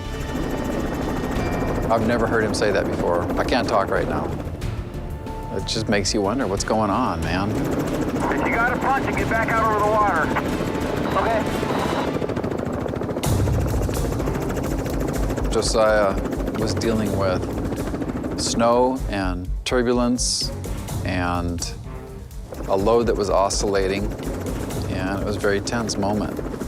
I don't have to punch it. I was just working that turbulence and that squall, and I don't have the snow baffles on. I just couldn't talk to you back then. Okay, I understand. Just figuring out how to get back over the load and stop the swing was intuitive, but it definitely caught me by surprise. I was also watching the deck angle of the helicopter. It was like pitching nose down and nose up, and so the load was kind of looked like it was pulling on the helicopter. Oh, yeah. Just like back in the old days when I used to ride bulls. You're riding bulls, now you're slinging bulls. It's really hard. Yeah. It's looking pretty stable now. Could you see me, Josiah? Yeah, I got you. We'll take a right and go through this valley, and it'll take us right around the sharp corner into Lorraine Strip, okay? Okay, see you there. So, does he want him closer to his cabin or closer to the runway? Leon wants us to set this machine down between the little airstrip there and the cabin. Okay. Did you land to the west? Yes. Okay, thanks. I'm shut down. Just when they think they're home free, another crisis hits. Because I was so much faster than the Jet Ranger, I got to the valley way ahead of Josiah, and he actually lost track of me. And given the Jet Ranger's light fuel load, there's no time to spare. Joel, you on here? You on here, Joel? Josiah, you're flying past the mouth of the valley. You're going to the wrong valley. Oh, where am I going? Oh, I got you. The feeling you have when you complete a job like that, especially with some difficulties in the middle, and you set the load down safely and nothing's bent or wrecked, it's a great feeling. Hey, you guys. Thank you. It's not even Christmas. Yeah, just add snow. Just add some snow, yeah, that's right. Oh, it looks like it came out just great. Can't wait. Perfect. You can drive it off. There it goes. All right, we'll see you guys. My clients are really happy, and they'll be playing all winter on that snow machine next year.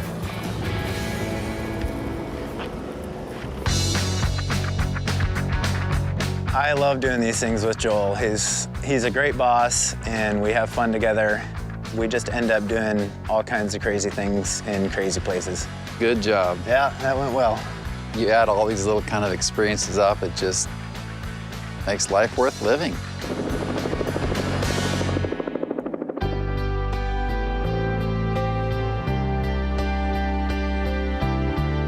With such a perilous job, the pilots at Tanalian have come to rely on each other like family.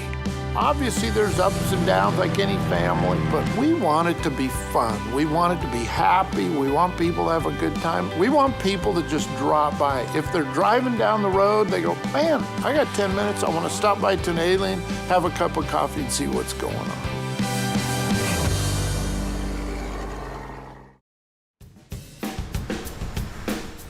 With 70 million acres of public land, Alaska attracts sportsmen from around the planet. It looked like a pretty good bear. I hope we get a better chance at it here. The state issues almost 600,000 hunting and fishing licenses annually. One shot, one kill. Hunters and anglers' main mode of transportation to access the bush? Planes. You want me to go or you go ahead? All right. So during hunting season, hundreds of flights traverse the last frontier. This amount of air traffic adds to the state's high number of crashes.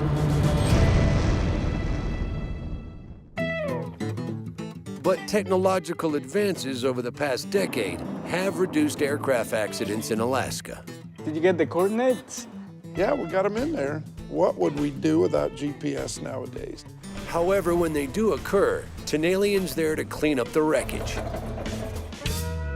I'm gonna get this line in first. Today we're gonna fly out and do underwater salvage. We're gonna go under the water and tie onto a piece of wrecked airplane, and we're gonna try to sling it off the bottom of a lake using the Jet Ranger. It's gonna be a challenge. Oh, this is a heavy one. Yeehaw! Clear! This was a fishing lodge airplane. He took off in really windy, gusty conditions and got airborne maybe too soon. A gust of wind got him, he couldn't overcome, and he cartwheeled literally like a gymnast, wingtip over wingtip, engine tail, and this wing snapped off and went flying away from the rest of the wreckage because they got the rest of the wreckage out of the water, but they never got that wing. Going out and getting this wing. I've been wanting to do this for so long. Oh, I'm excited. Tanalian lead pilot Josiah and diver Tammy Lou Shaw are helping Joel with the wing recovery. Always down for a dive. I know, right? Freshwater dive, too. The duo's heading to 6 Mile Lake in Non-Dalton, almost 200 miles southwest of Anchorage. Joel is on a fishing trip around Port Allswell, so the team will rendezvous at the crash site. Okay, I'm airborne. Okay, I'm right behind you. It's kind of like an urban legend. Pilots talked about it for years. hey, we should go get that wing, man. I bet it's really worth a lot. A salvaged beaver wing in good condition could be worth up to $25,000, but no one was sure where the beaver wing landed until now. Some of the local natives in that village actually took a boat out and they believe they found the wing, so we have some pretty good general idea of coordinates of where to start looking. What do you think of that squall over there heading our way? I think it's affecting the wind. I mean, the winds on the water here are showing a few different directions. Maneuvering in Alaska's unpredictable weather can be extremely dangerous. A lesson Chief Pilot Mark Barker learned the hard way. When I first started flying, I was up at about 6,000 feet, and the two passengers I had were big guys, and I'm not Mr. Miniature myself. And of course, when you have big working guys, they have big giant toolboxes. And it was one of those typical things, the weather starts moving in. I tell the guys, come on, hurry up, we gotta get going. We go, oh, almost done, almost done. Finally, they get done, we load the helicopter up. So we're at high altitude, 3 big guys on board in a toolbox. And so I'm power limited up there. Picked up to a hover, and I started moving forward, and I didn't have enough power. Rotor speed starts going down. Light comes on, horn comes on, man.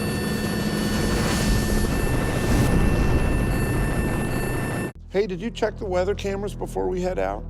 Alaska's extreme weather is a formidable hazard for bush pilots. Hey, check the weather. It is deteriorating. It's getting windier. Pilot Mark Barker battled the elements during a harrowing flight he'll never forget. It was wintertime. I'm on the top of a mountain. So we're at high altitude, 3 big guys on board in a toolbox, and I didn't have enough power. And so I just picked the best place to kind of plant it on the ground, and I slid along a little bit at an angle, and it's like a 4,000-foot drop off on the side. Almost to a stop, buried under the snow was a big old rock. Big old rock. And I slammed into that rock, kind of cocked me sideways, and I'm sitting right there on the mountain, kind of going, oh baby, oh baby, oh baby. Now it's starting to get dark. We're kind of getting to a survival situation. I gotta keep moving fast. I shut it down, looked the whole machine over. The machine looks to be okay. And then I told one of the guys, okay, I'm gonna take one guy at a time down. At that time, I'm lighter, hop off the mountain, go down and land, go back up to the top of the mountain, picked up the other guy, left the tools up on the mountain, and I came home. I said, I am never doing that again. Joel and Josiah are prepared for their own questionable weather en route to 6 Mile Lake today. What do you think of that squall over there heading our way? But a different culprit is causing trouble. Oh, an eagle on my nose. Look at the eagle, man. I just missed him. I saw that. Oh, my gosh. Those things are afraid of nothing. I was moving like crazy, and he was as steady as a rock. Wow. I'm glad I didn't hit him. The team's searching for underwater wreckage from a decades-old crash. Okay, I'll let you land. Because there's no runway, Joel and Josiah must land on the rocky shoreline. I'll set down there and be looking for you. Roger. Touching down on a gravel beach is easy for a helicopter. The uneven surface is challenging for a wheeled aircraft.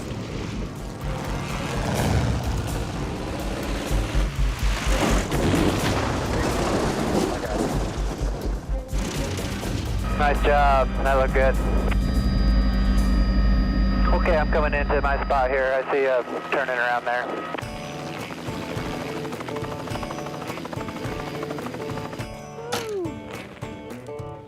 The dive crew and their gear are safely on the ground. Now to find that needle in the haystack. First thing we'll do is we have a boat hired. We'll go out on the lake and try to find the wing. We have coordinates for it, so hopefully that'll be the easy part. Josiah and Joel are hoping a side scan sonar will give them a visual of the wing. What's MacGyver got that we ain't got?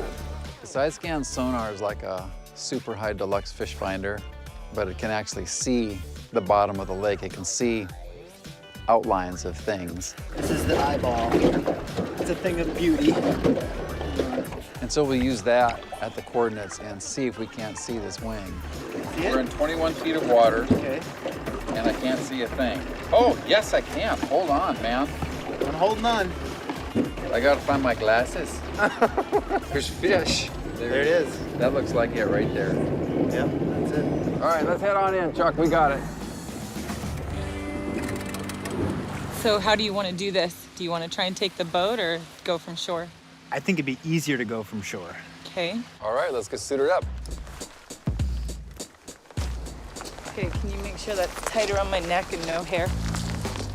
The lake temperature is probably 36 or 37 degrees, somewhere in there. So we're gonna have dry suits and hoods and gloves and all the cold water Alaska diving gear that you need. Just go for it and be careful, all right? Okay. We'll be waiting here. Sounds good. In addition to freezing water, the wreck site is teeming with other dangers.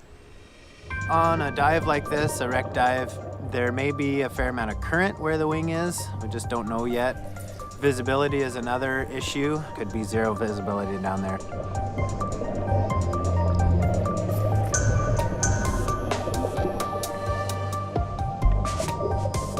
There's a debris field down there from the wrecked airplane. I don't want them to rip a wetsuit or get snagged. They've been down there a long time. I wish I was down there with them. I could see what's going on. I feel kind of out of control. Of course, the wing was nowhere in sight once we got to the bottom, so we just started swimming a grid around that area.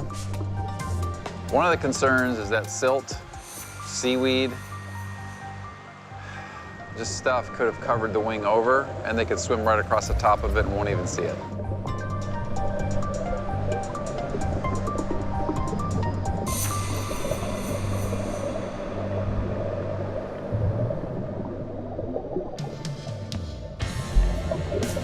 I couldn't believe we found it, so yeah, we high-fived and it was awesome. Yeah! Awesome! But it quickly becomes clear Tammy must come out of the water before the wing does. I got a leak, like in my suit. Water pouring down my back. I didn't know it at the time, but Tammy was dealing with a leaky suit. I gotta get out of the water. Let's go. I'm so wet. Let's go to shore. She was swimming down there basically with 37-degree water filling her suit.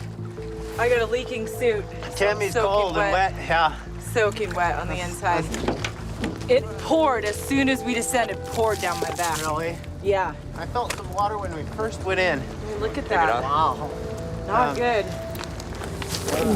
She had classic symptoms when we got her out of that dry suit and by a fire. She had the shaking chills and the classic signs of hypothermia. I mean, her lips were blue. She was shaking. I am soaking wet. Ooh. Let's get you warm. Thank you.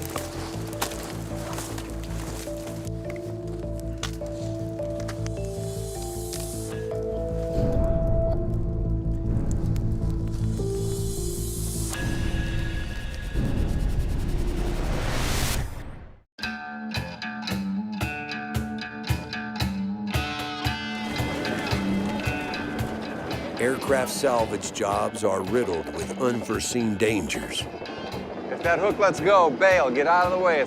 Many times with threats that are completely unassociated with flying. All right, so getting warmed up. Soaking. I am soaking wet. During a salvage dive for a wrecked beaver wing, Tammy's dry suit springs a leak, exposing her to the frigid Alaskan water. She was swimming down there basically with 37-degree water filling her suit, and she got hypothermic.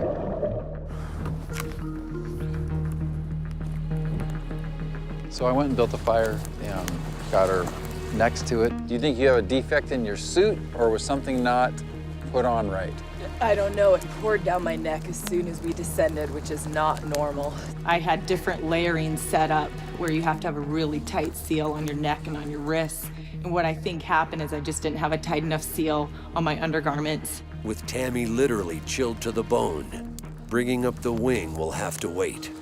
Let's figure out how to get you into some dry clothes. Let's start gathering up our gear so we can come back and hit it in the morning. It's when you get really tired, really fatigued, that you can make bad mistakes. Let's get out of here and go home, all right? I have spoken, it is written, now it is law. Now it is law.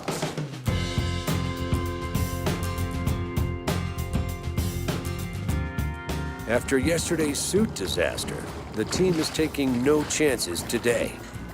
You're in and in.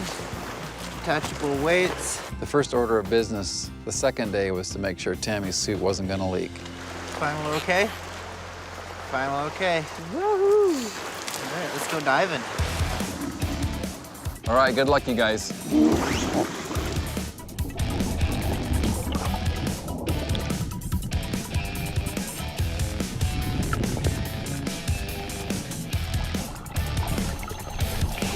I'm wondering if there's going to be some kind of if it's not going to be like suction, like stuck, almost glued to the bottom because of settling into the silt. The wing had sunk down into the mud pretty far, and the wing was upside down, so I had to scoop out a whole bunch of mud at the wing root to find some place to hook a line.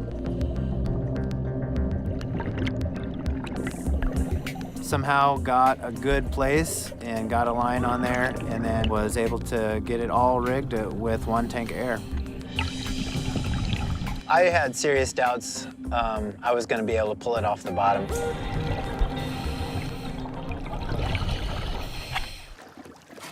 What do you think, Josiah?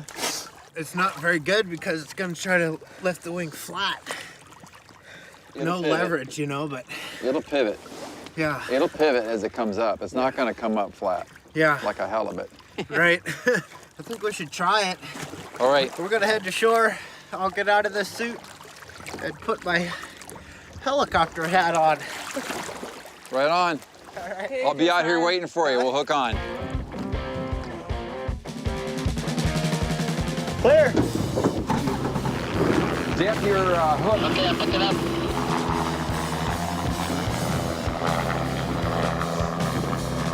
Okay, we got a south wind, so the wind's gonna try to blow the hook from the south to me. Weather is something you deal with in Alaska, so sure enough, true to form, we had winds, squalls going through, so weather is always something that you're dealing with, and this time was no different. Okay, I'm coming up to you, Joel. I'll try to get it in your hand. Hey, a little closer. Doing good, doing good. Keep it coming down. You're about 5 feet above my head. Catching a hook while standing in a small fishing boat is easier said than done. The wind is blowing the ship around up aloft, and it's blowing the long line.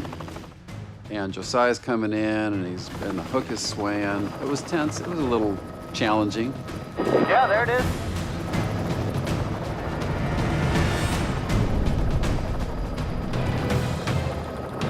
Grabbed it and hooked it on the line that was attached to the wing. All right, you're good to go. Okay, I'm hooked. I'm gonna start picking up on it. Okay, I'll give you a chance to get out of the way. All right, we're moving. Slinging over water can be super dangerous. I hooked to something that was on the bottom of the lake, and I had no idea if I would be able to budge it. Okay, I'm just gonna start putting a tug on it and see what I get here. And then he starts to lift, and that's the moment of truth. That's when we find out, are we successful or not. Yeah, you're going up a little bit. Yeah, just hold your position.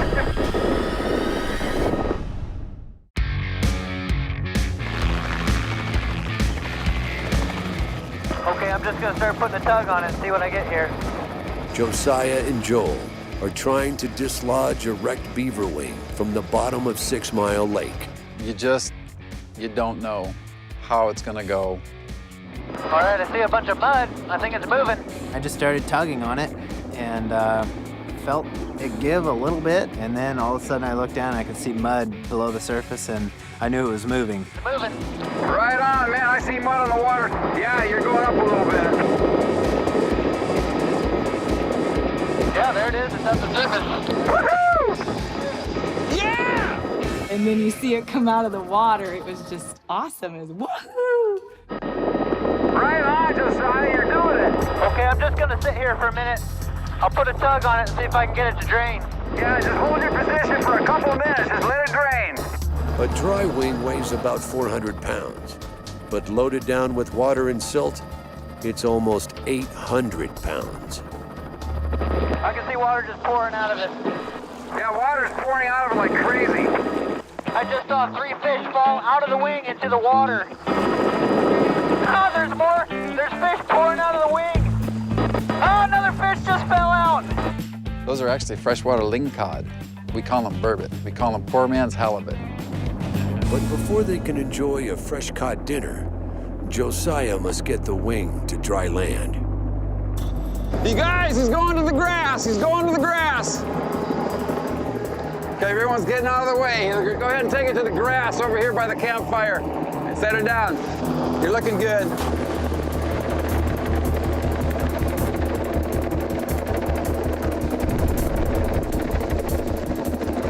You're down. That's good.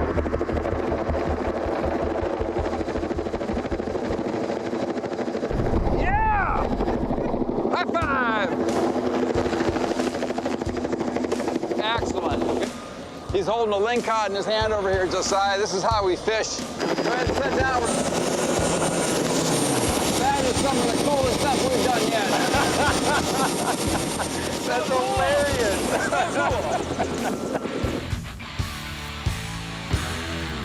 Besides the fish, the wing is a total bust. This is probably $100. This here. Yeah. In better condition, the wing could have been worth up to $25,000. But for the Tanalian team, it's never just about the money. Oh, it was totally worth it. It was such a fun mission, and the fact that we found it and got it out of there is just so rewarding. It's awesome. What a day, man. Yeah, what a good day. That was good. It just felt like a real sense of accomplishment, and it's always fun when you share that with friends. The poor fish is still flopping around in there. I don't consider this work. Work is when I'm at the desk with papers. This was fun. It was a fun adventure. This is what we do. We're good at what we do. We love what we do. It's fun to have a job that you love doing.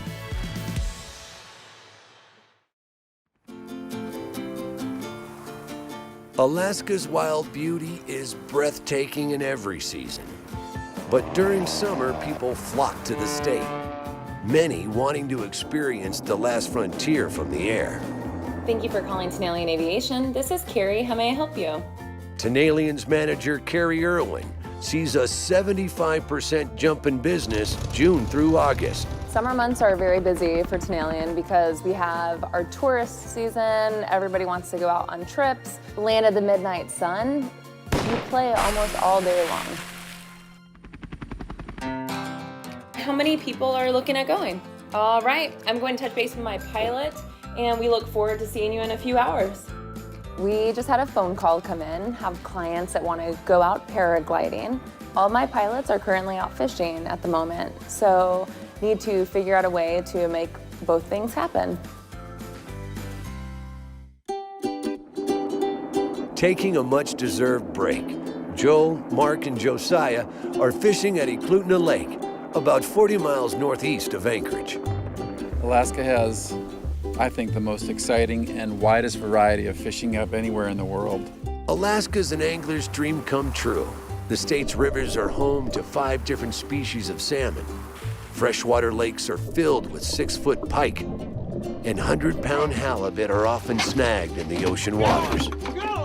300 non-resident fishing licenses are issued annually, bringing almost $13 million into the state's economy. Okay, $100 for the first fish? $100 for the first fish. Okay. I did get a bite. Does a leaf count as winning the contest? My phone just vibrated. Should I check it? No! All right, I got a text from Carrie here. All right. She says a couple guys want to go paragliding. We're fishing. She says, should we fish or make money? One of those. I think fish. Nah, make money. Yeah, we do. Paragliders jump from cliffs wearing steerable parachutes. They fly below the clouds propelled by wind power. The sport, invented in the 1960s, resembles hang gliding. Hey guys. Hi, Josiah. Ready to go paragliding? Yeah, definitely. Typically, paragliders hike to their launch spot, but today, Joe and Monty are seeking a more extreme adventure. I think with the helicopter, it's going to give us a really unique opportunity to scout out some pretty fun new sites. One of the things we'll be a little bit concerned about is if we get some big cumulus clouds. We can see them from here kind of starting to build over that way. Cumulus clouds, as they get bigger and bigger, there comes a point where there's too much activity, wind shear, turbulence. They can hold hail, all kinds of terrible things. Okay, everybody ready? Yep. Ready. The guys are heading to Moose Creek Valley in the Talkeetna mountain range, about 40 miles northeast of Anchorage. We'll be in the big mountains, and there's nothing around there. So we just want to make no mistakes out there, and we got to be on our A game. Aviators avoid danger when they fly, but Chief Pilot Mark Barker has spent most of his life embracing emergencies. My first career, and probably my first love, was a firefighter. So there's a group of 4 of us that manage and run the Alaska Fallen Firefighter Memorial. Because of Alaska's size and remoteness, fires are commonly fought from the air. 99% of all of the wildland fires are fought with aircraft, and about half of the firefighter deaths on the memorial are pilots that were engaged in firefighting. One that sticks out in my mind, the DC-3, a large DC-3 firefighting aircraft, was taking off from McGrath. Many of the residents of McGrath saw the airplane take off. They saw it start to climb into the air, and for whatever reason, it then nosedived down and crashed. Because of Alaska's immense size and rugged terrain, wildfires are often fought from the skies. So, many of the state's firefighters are pilots that battle the infernos from above. There's no roads in Alaska. There's just no way to get to these locations. So there is actually a very close tie between Alaskan aviation and firefighting. Mixing 2 of the most dangerous jobs in the world can be a recipe for disaster. Large DC-3 firefighting aircraft was taking off, and on takeoff, either an engine failed or they were overloaded, and for whatever reason, it then nosedived down and crashed. There was 27 people on board the aircraft. 4 people died in the incident. It was a number of years ago, and safety and investigations and finding out what went wrong was just not at the level that it is now. So we will never know to this day what could have happened, and maybe that's the big tragedy of it all, because we aren't able to then make changes so that it never happens again. Safety is first and foremost in Josiah's mind as he transports paragliders into the Alaskan backcountry. Okay guys, it looks like a good spot in here. Great. See what the wind's doing up in here. They're searching the Talkeetna Range for a takeoff and landing zone with low wind. Anything over 15 miles an hour, the risk factor does go up. Because your wing is soft, it's not a rigid wing, it can cause the wing to partially collapse. How's the wind speed looking? 25 knots right there, guys. Really? Yep. 25 knots. Yep, I just got a huge gust. Oh my gosh, let's go down. Yeah, we're not flying at 25. It's too windy. Wind speeds are typically slower closer to the ground. So Josiah drops down to 5,000 feet. Are you more concerned with downdrafts than updrafts? Both, but mostly updrafts. Okay. You just don't want to get sucked up into a big cloud. Yeah.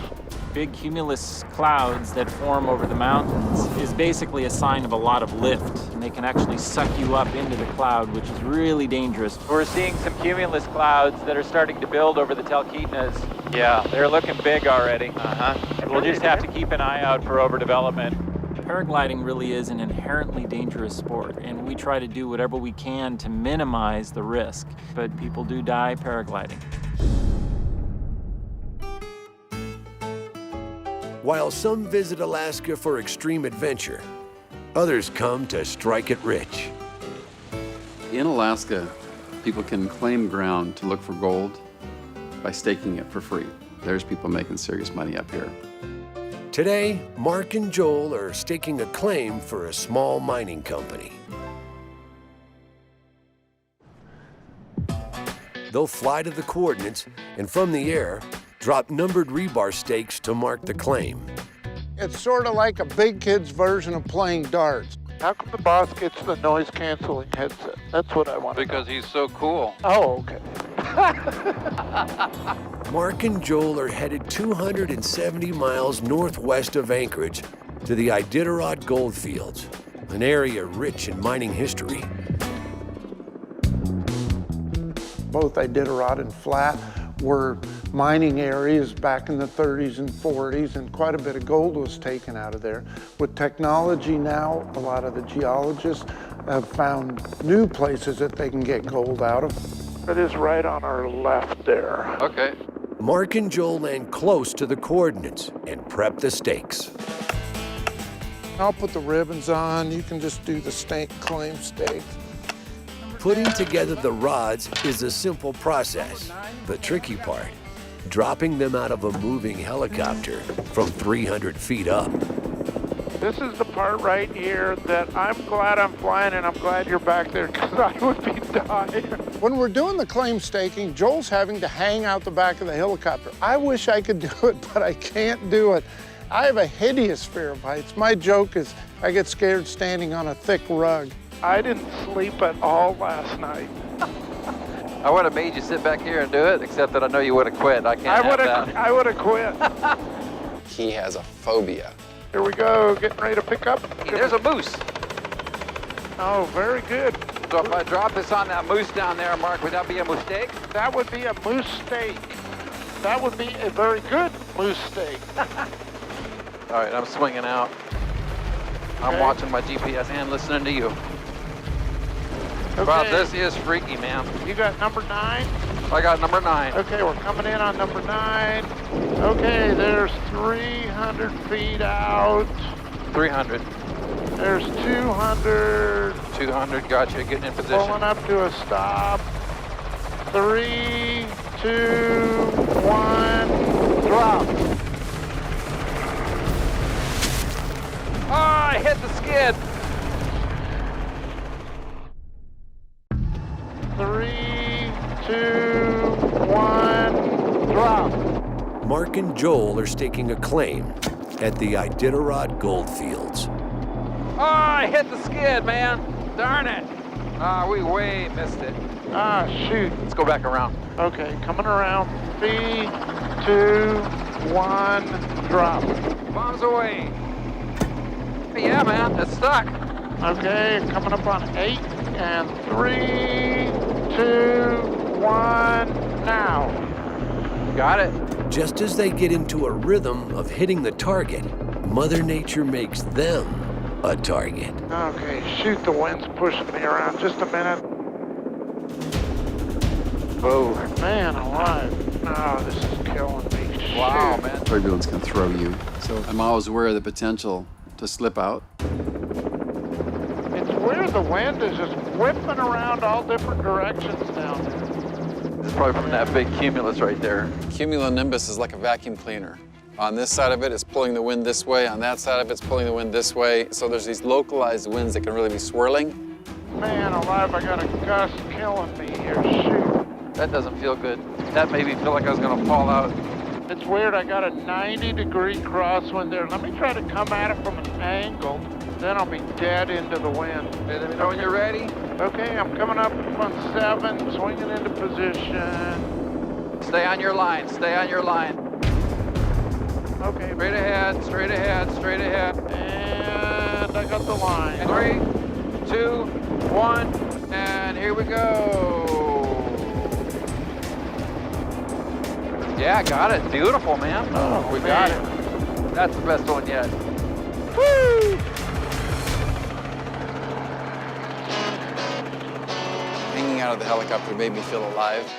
You're living in the moment. You're not thinking about yesterday or tomorrow. You're thinking about right now. Right now. I'm the king of the world! This is something that people don't get to do really anywhere else. Good job of flying, Mark. That was great. Man, that was cool. 300 miles northeast, Josiah and his paragliders are dealing with the same unpredictable wind. I'm feeling some thermal activity already here in the... They're searching the Talkeetna Range for a good launching point. We'll just circle here, gaining altitude, and see what it's like once we get up in here. Challenges for me are going to be to get them in a good spot up in the mountains. The drop-off is going to be the tricky part. What are you looking at? What about this snowfield over here? Top of that. Be a great launch spot, and we could fly all the way down into the green down there. Okay, if we pick a spot with snow and it's in the shadows, we'll have to really watch out for the flat light up there.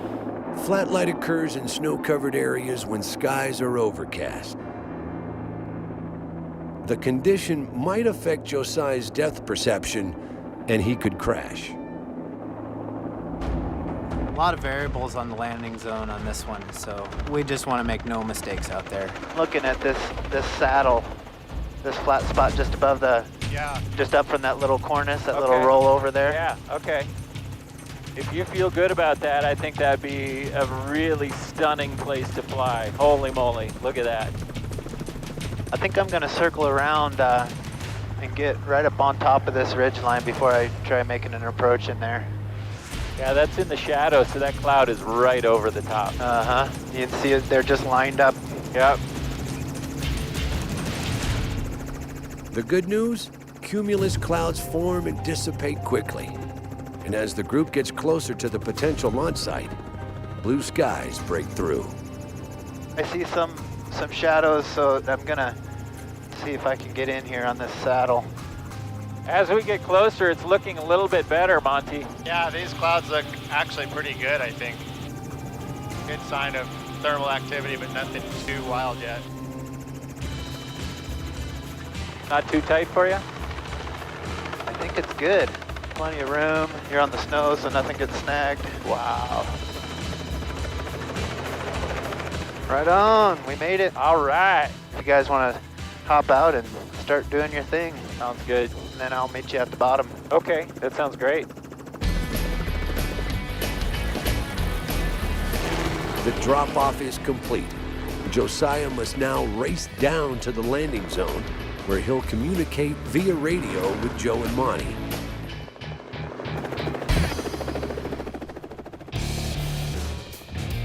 Holy moly, Monty. This is amazing. Paragliding, there is an element of danger. I guess I've never done any activity where you feel as exposed as you do. When you're up there in the air by yourself underneath this wing and getting tossed around by some turbulence, you feel like you are very vulnerable. We've got this big cumulus cloud above us, which is going to be lifty, so we have to really be careful. You just don't want to get sucked up into the cloud. Don't forget to check your reserve. I still do get the butterflies when I'm at a launch site, especially if it's a new launch site and the conditions aren't perfect. How you looking, Joe? I think good. I'm feeling a little something here, Monty. Yeah, me too. Okay, we're feeling it here. Here we go. You got it, Joe. You're looking good.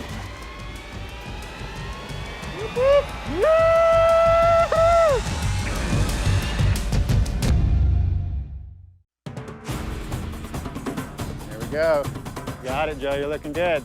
Paragliders Joe and Monty are about to launch off a 5,000-foot peak in the Talkeetna mountain range.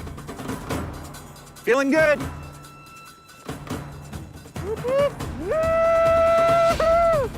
But large clouds and high winds may make the flight turbulent and dangerous.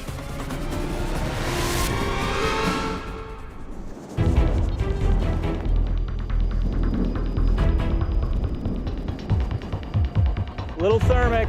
Right after launch, I could tell it was going to be a little bit raucous. And so I wound up taking a little bit of a collapse. Wing collapse occurs when turbulence causes the parachute to invert. But it went right back out very quickly. Ow! It's good, Monty! Did you see that 25% collapse I took? Oh, you got